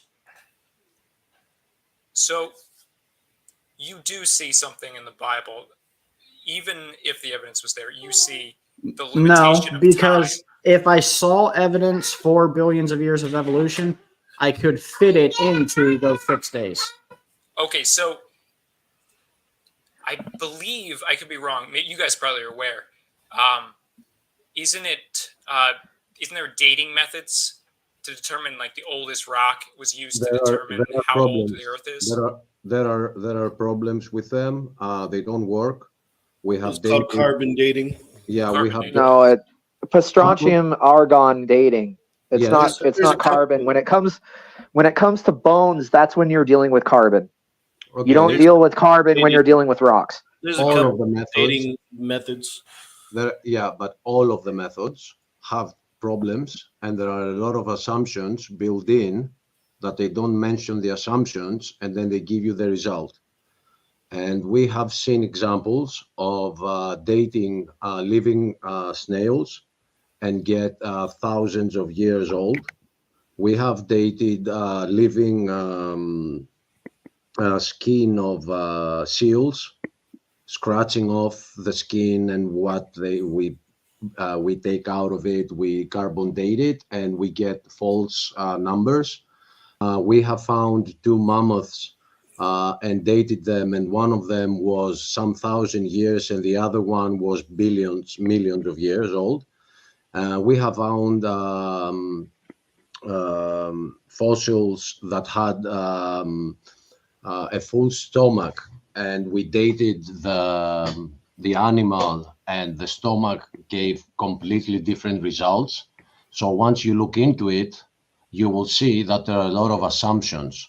And if you do that on every single method used, carbon, potassium, argon, all of them, they have the same assumptions built in, and they're trying to hide that fact. They're not showing that.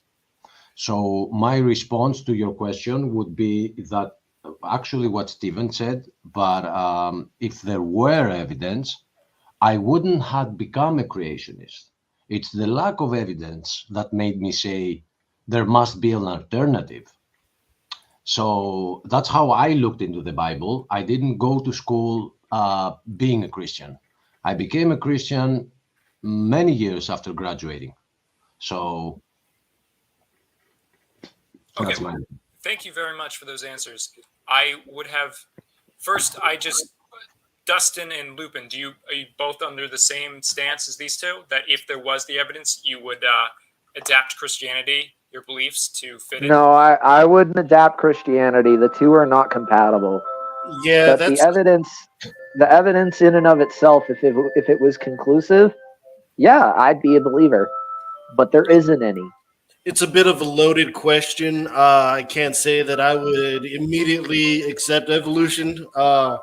You'd have to bring up some very compelling evidence, and it'd have to be something that isn't easily as flawed as what they've presented here in the past. Also, that was mischaracterizing what I said. I would not adapt my faith to then incorporate evolution. What I said is that I don't see any sufficient evidence for evolution, but that if I did see sufficient evidence for evolution and I then had to incorporate it into the Bible and figure out where it would fit that billion of years, people have already done those hypotheses, which I disagree with. But if I had evidence in my hand, I would have to examine that alternative, and it would fit in the 6-day creation method. Okay, well, Stephen, I apologize. It was not my intention. No, I know it wasn't. Okay, so I can't argue evidence, but what I would wonder is, do you guys not see any inconsistencies in the Bible, anything that confuse you or don't really make sense to you? There are certain things that I don't completely grasp. I'm completely confused, but that's because the Bible's written in a story form. If it was a textbook, I would know it better than all of you. I mean, I don't see any inconsistencies, but there are things like the Trinity. I believe in the Father, I believe in the Son, I believe in the Holy Ghost. I believe that the three are one. I don't exactly understand how that works. I actually heard an interesting thing about the Trinity. It was like water.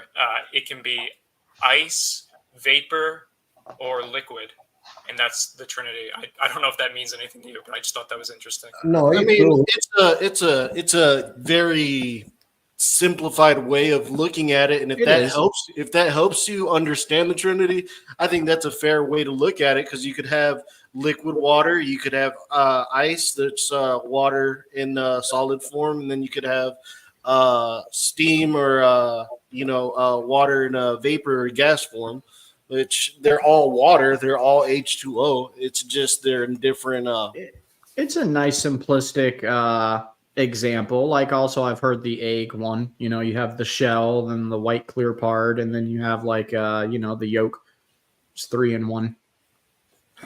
And also us being humans, I mean, we have 3 parts. We're 3 things in one. We're our flesh, we're our conscience, and then we have what makes us ourselves. You know, I'm pretty sure that you have traits that if I talk to your friends or family, they'll be able to explain who Dret is based on what Dret likes to do. And I'm pretty sure I could reach out and physically touch you.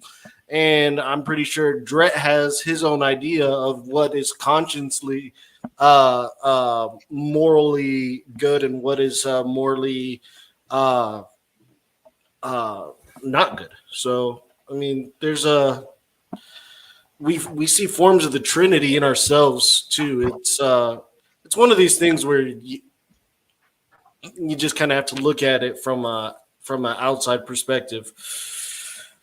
On the subject of morality, well, first of all, am I able to get off the subject of evolution? Or are you guys trying to keep it on? Absolutely, go ahead. Okay.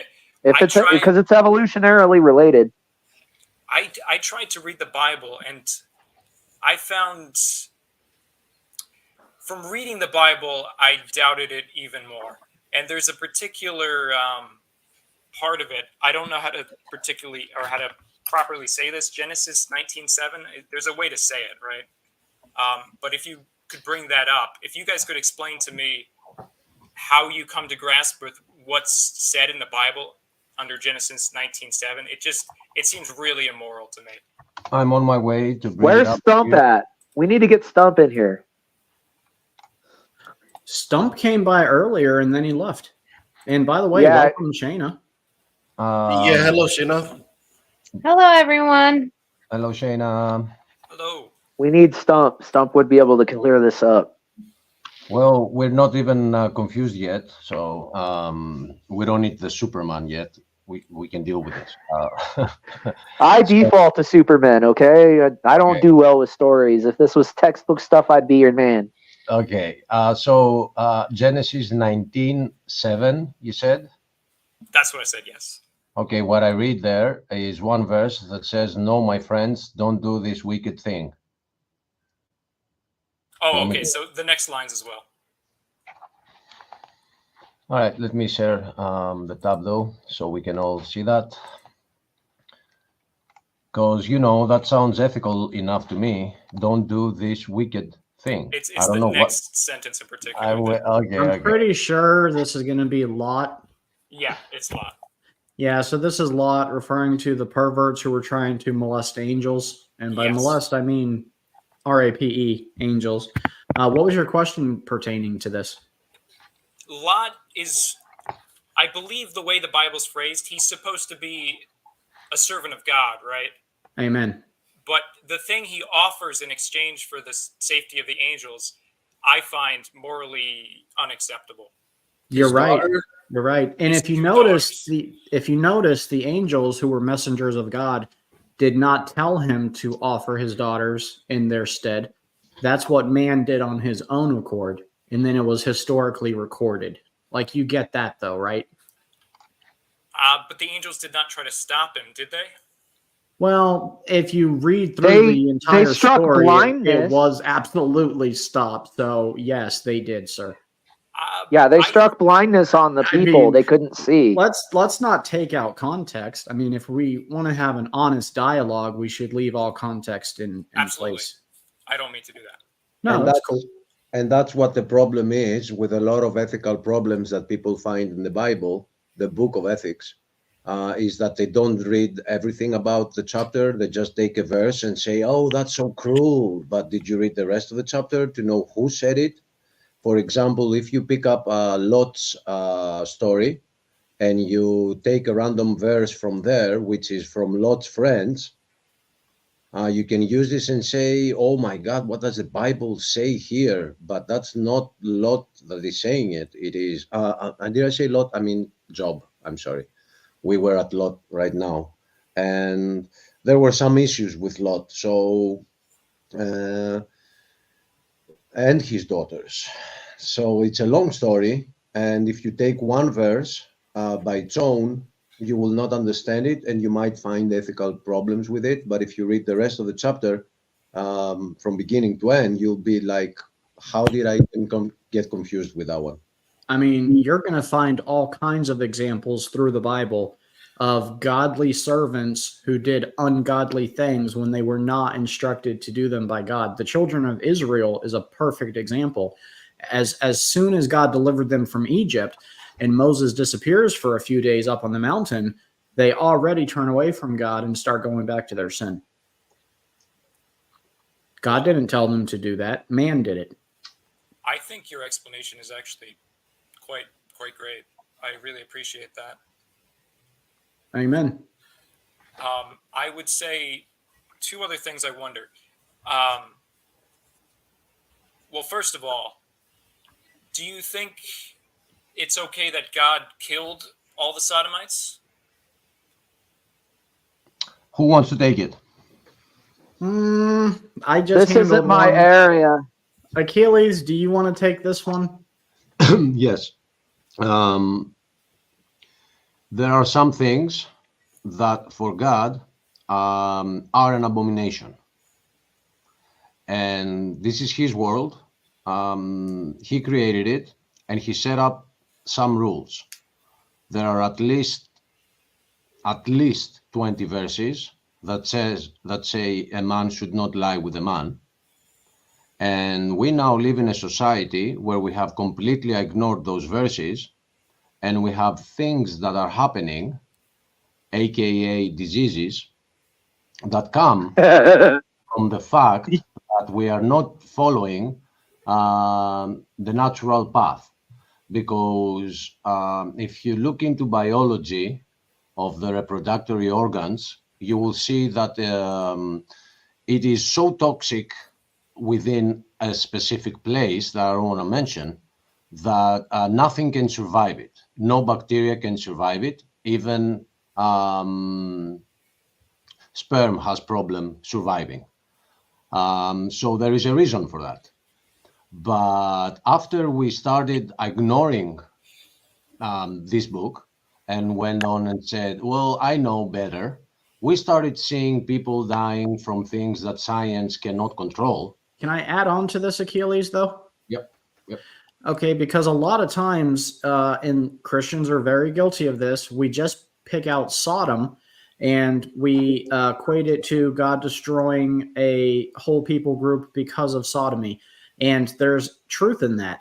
However, that's not the only picture of that story. It wasn't just Sodom that was destroyed. It wasn't just Sodom and Gomorrah that was destroyed. It was 4 sister cities. They were committing all types of abominations.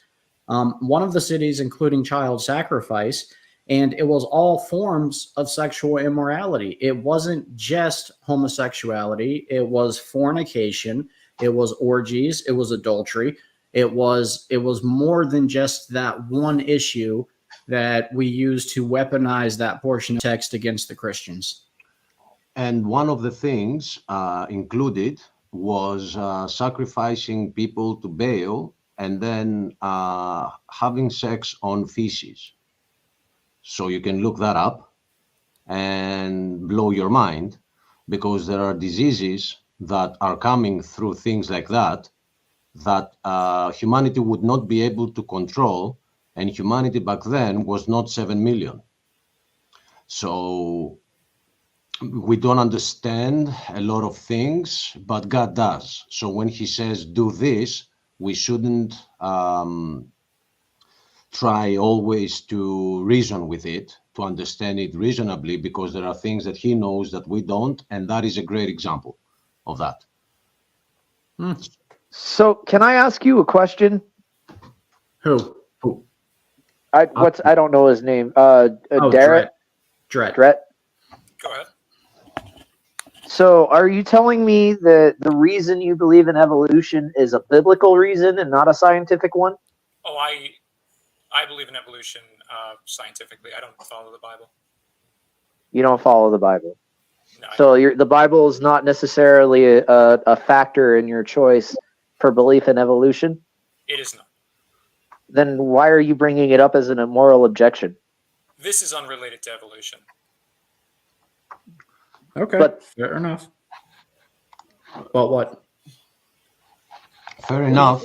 You're I bringing in apologize for changing the subject. No, it's not about fine. that.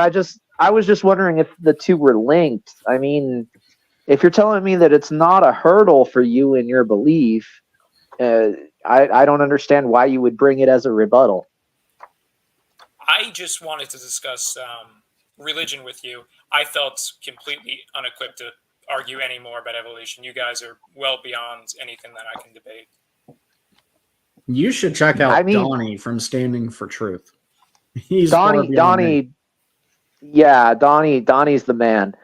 Like, I'm trying to get him on the show at some point, but he's hard to get a hold of. Donnie was Standing for Truth as the man, and also I really like who's his sidekick? Matt Man? No, the one who sometimes co-hosts with him. Praise I Am. Praise I Am. Yeah, Praise the I Am. He's the shit, dude. I love that guy. Language, please, sir. No, he is. Sorry, relapse. He's very informative and he's intelligent. Like, we don't even have all the scientific rebuttals. We're just giving, like, the common sense rebuttals. Most atheists can't make it past that point. So, well, I mean, I can get into the science. I feel like I can battle fairly well, and I've learned a lot of my stuff from Donnie. The only atheist who really can battle the science who comes by here is Mark Reed. Mark Reed from Australia. He's really good. And Grayson, base theory. Base theory, really? He keeps getting slapped. He keeps bringing up pseudoscience, and Donnie keeps slapping him. I wouldn't count base theory as any kind of a serious threat. You know why he's considered a threat, though, by atheists is because he knows a lot of scientific terms, and he tries to get you lost in the weeds, and you're trying to figure out what so many of these terms mean and how they're related. You can't ever get to the point of figuring out they're not at all related. Well, being good at making word salads doesn't make you actually defending science, the fake science, I mean, of evolution, because science is science. Math makes sense. Physics makes sense. There are laws, but someone wrote the laws, and just picking up words and just throwing them around doesn't make you an opponent. You got to it makes you just sound intelligent, but whenever you start questioning it you start breaking down. It's very superficial. We should do a study on Sodom and Gomorrah, another Bible study on Sodom and Gomorrah. We've done that. Theory. Whenever it comes to morality, you know, there's books been written about it. You know, like, is God a moral monster, and things. Whenever it comes to morality, which we always look at morality through a humanistic perspective, and we tend to think that our version of good is God's version of good, which God's standard is so much higher than our standards.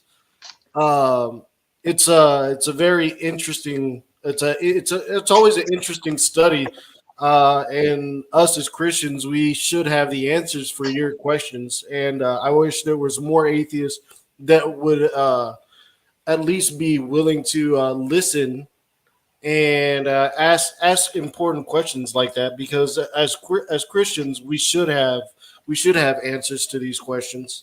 Well, not that we didn't. I think that other than Christians, what matters about us is that we don't see the scientific evidence for the non-existence of God, because this is a whole theory that is supposedly based on evidence, and finding out that its evidence is not true is good enough to disprove the whole theory that says that we were created, we were not created, we evolved. So with that, I would like to do this once more. I've brought this like 3 times up, and I would like to mention to my friend, who I want to say is very respectful and discussable compared to other atheists that I've come across. So I want to thank you for that. I want to let you know that what you see here as number 6 is the only thing that can be proven. Yep. All the above are theories. We have no proof. And not only don't we have proof, they don't even make sense when you look into them. So we see that if we take, if we have Mendel's laws in biology, and we can see that if we put together something of the same species, like 2 different dogs or 2 different plants of the same family, what we get is a result of the 2, and we see the genes jumping from one generation to the next, skipping a generation. We can measure all these things, but that doesn't prove that planets got created on its own, on their own. So the only proof you will ever find about evolution is what they call microevolution, but what we creationists call, I don't even remember the term. Speciation.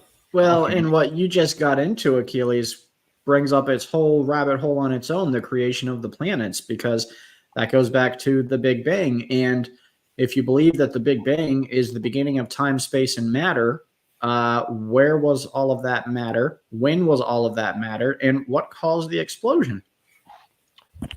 And what I would like, this is another problem. So what Stephen just did, he focused on one. Now, what I am going to do for you, my brother Dredd, because what we are trying to do is just show people how stupid it is, that theory. I'm not going to call the people stupid that believe it. I believed it too when I was growing up, kind of. But the theory is stupid. So I'm not going to focus on 2. I'm not going to focus on 3. I'm not going to focus on 4. Number 5. Or 5. The thing is, Achilles, is whenever you read these 6 points, as a child, you think, wow, yeah, this is too good to be true. And then when you get older and you actually evaluate the evidence, you're like, wow, that really was too good to be true. But people don't grow up. They don't grow up to do this. They call them the others, the scientists, and they don't understand how simple science is. You could look into it and try verifying that some things can happen and some things can't happen. An example of that I could bring, number 2, how from the explosion of stars we got all the elements. When an explosion creates helium and hydrogen, and we have 108 elements, 106 because I just gave 2.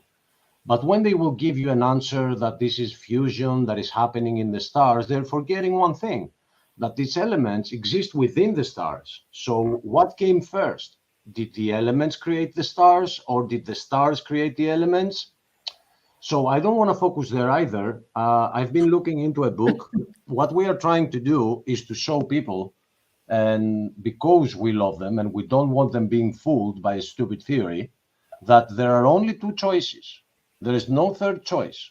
You were created or you evolved. There is no other choice. They're going to bring in later, like the aliens, they made us. Okay, I'm going to ignore that for now because they haven't set it up, out loud. They're making documentaries about it, but not out loud, not officially. So if you haven't evolved, then what's left is that you've been created. And if you've been created, then you have a creator. This is how... You might want to figure out what that creator wants. Exactly. So what I want to show you, my brother, is... And also, while you're pulling that up... Oh, go ahead. It's up now. What we have is what you see at the bottom. We have microevolution, and it goes horizontally. And they are trying to convince you that because this is happening, then you have to believe in the vertical as well. And that is faith. If you have to believe that something happened when you have found no intermediate species of any of those, that's faith. But they attach science to it. And they're like, no, this is science. Well, no, if it doesn't have proof, it's faith. So what happened like 1 hour earlier, and somebody said that I want to see the proof of God and stuff like that. Well, so was the proof of evolution first, because we have the right to say that we believe in God and we have no evidence, because we take it for granted that it's a religion. But if you do dare to claim science and you don't have evidence, then what you're doing is you're not admitting that that too is a religion, and it's a religion of nothingness. Because when you die, there's nothing. But before you got created, before the Big Bang, there was nothing again. So the whole thing is just nothingness. And also, every Joe Plumber off the streets I've ever asked who believes in evolution, when you start questioning it, they tell you, I don't know. And you say, well, then why do you believe that? Why do you put the trust of your soul and your eternity into I don't know? And they say, because the scientists agree. And then you have to ask yourself, well, which scientists do you agree with? The ones who say that the Big Bang is the creation of the universe, or the ones who say the Big Bang is the rapid expansion of that universe? They don't even agree on everything. And you're putting your trust in them for eternity? I would dig deeper into it. So we're only trying to help, brother. That's all. Trying to help get those lies out of people's heads.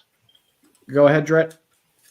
I think the direction you're approaching this is wise. If you can establish that evolution or science in general is just as faith-based as religion, then it really it discredits it as a whole, because it claims to be above it. So I agree with your method. I don't think that you have reached that. But once again, I will say I'm not equipped to debate you guys on specifics, but there's one thought that came to mind. I'm curious, because you guys often can counter these. So let's see if you can counter this. Also, Dret, before you ask this question, I do hope you subscribe to the channel, because you've been really friendly and fun to have on. So I hope you come back. Amen. I hope so too. There's other things I'd like to debate with you guys. But okay.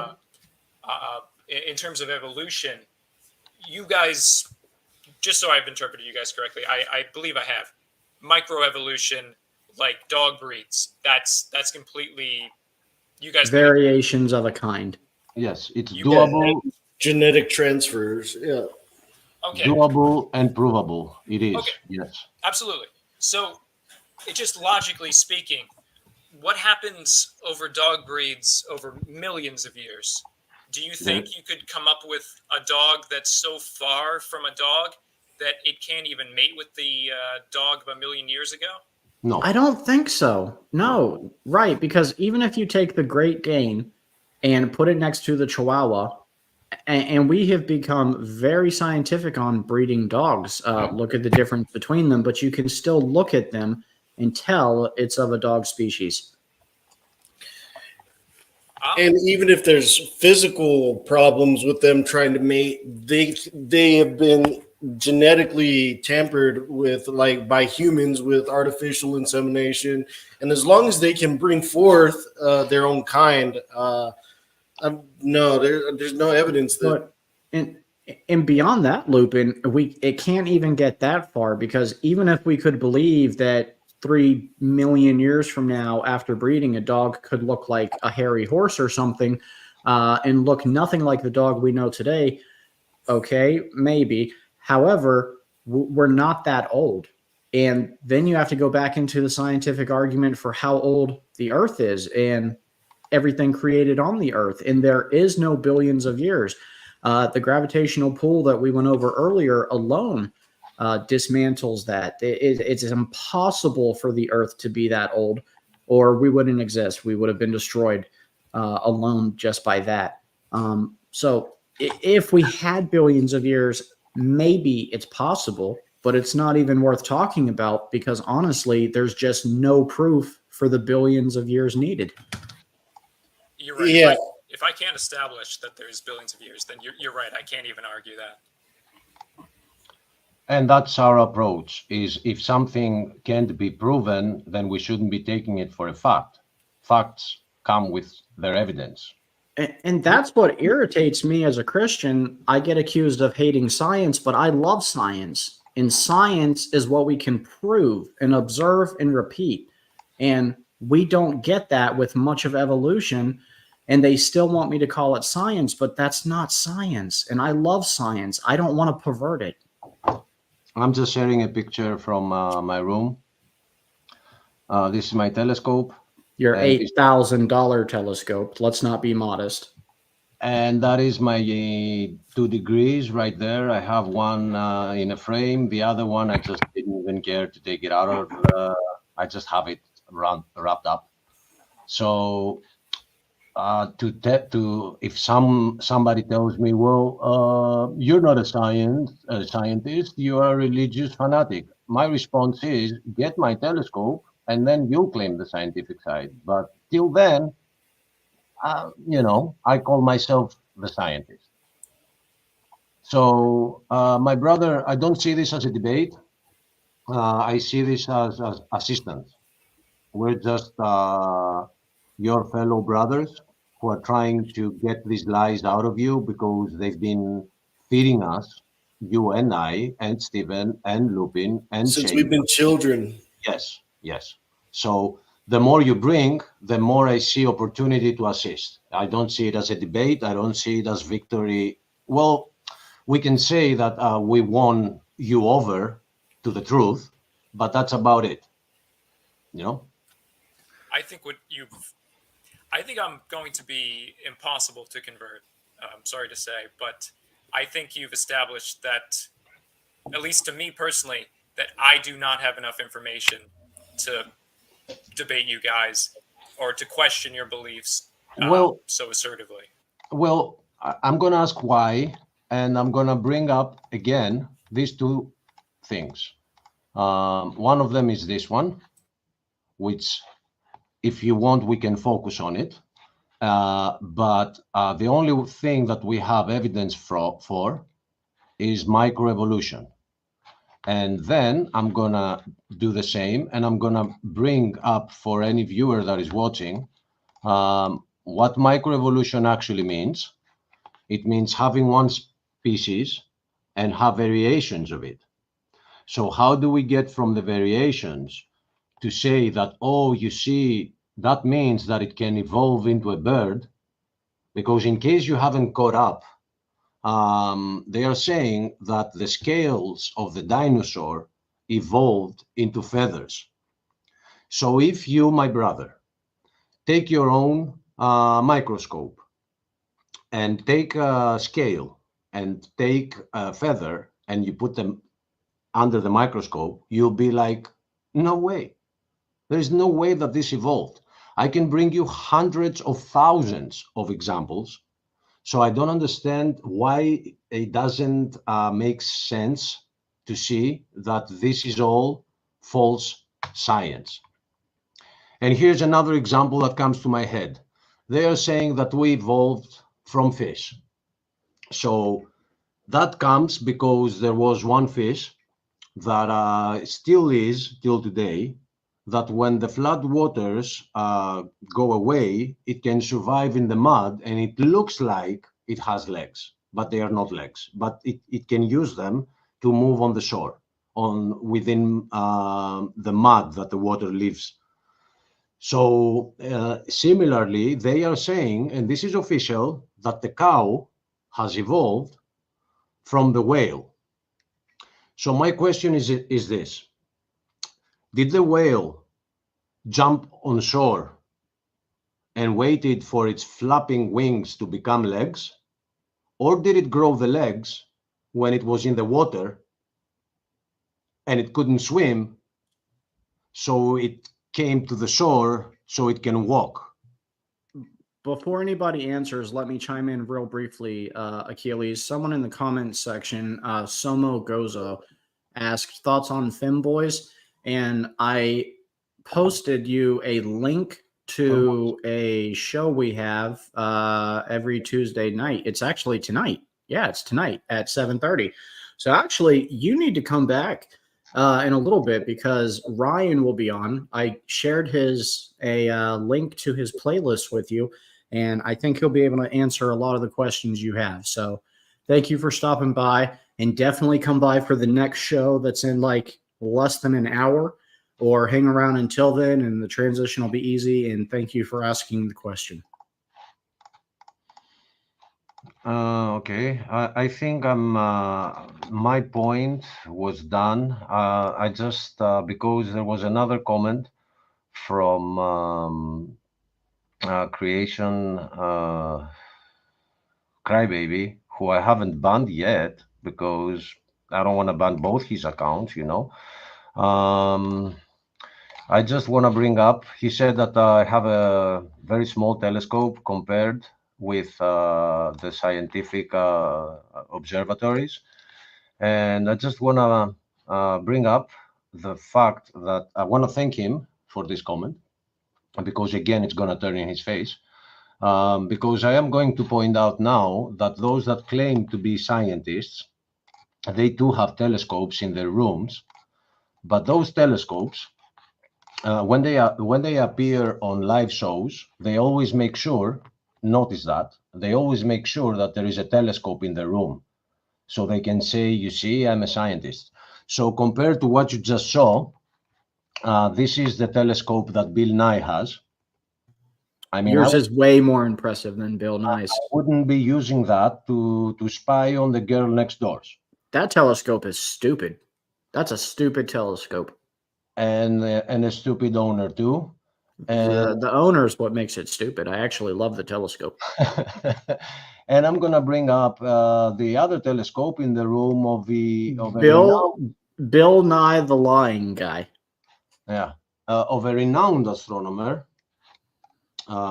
This is his telescope, and they make sure it always exists in the pictures. Now, with that telescope again, okay, you can spy on the girl next door, but that's about it.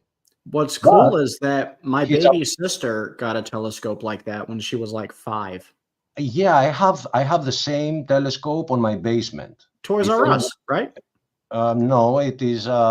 It's not a toy. It is supposedly a telescope, but it's completely useless. No, what you have in your bedroom now is a telescope. But as you can see, his Apollo Saturn rocket, it's bigger than the telescope. So he's spending more money on props than on a telescope for his own house. So yes, I understand that there are bigger telescopes out there, but until you buy one, Creation Crybaby, I will be the scientist, not you. Or if you get a degree on science, it says BS, and that doesn't mean the other word that I don't want to say. It means bachelor on science. So when you get that, Creation Crybaby, come back to me. Let's chat. Until then, call yourself a geologist. Geology your degree. Geology is another fascinating point that should bring people who believe in evolution to the Bible. Why is it that when a geologist digs up a rock with the imprint of a fish, we can say this is some new species or the hybrid of a species, but when through archaeology we dig up the entire city of David, which was only spoke about in the scriptures, that's no impact. It's mind-boggling. It's like a double-sided argument that they use against us. They don't take our evidence into consideration, but anything they dig up in the dirt for evolution is like some great scientific find. Yeah, discovery. So our brother, that's what we're trying to do. We might not be officially scientists, but we are scientific enough to know when people are lying to us. So we are trying to assist anyone who is legitimately caring to find out whether he came from an ape or he was created just as he is. And Dret, you have asked some great questions, And we do get a lot of militant atheists through here, but it has been pleasant speaking with you. Amen. I agree. You too. Thank you. I hope to come on another day.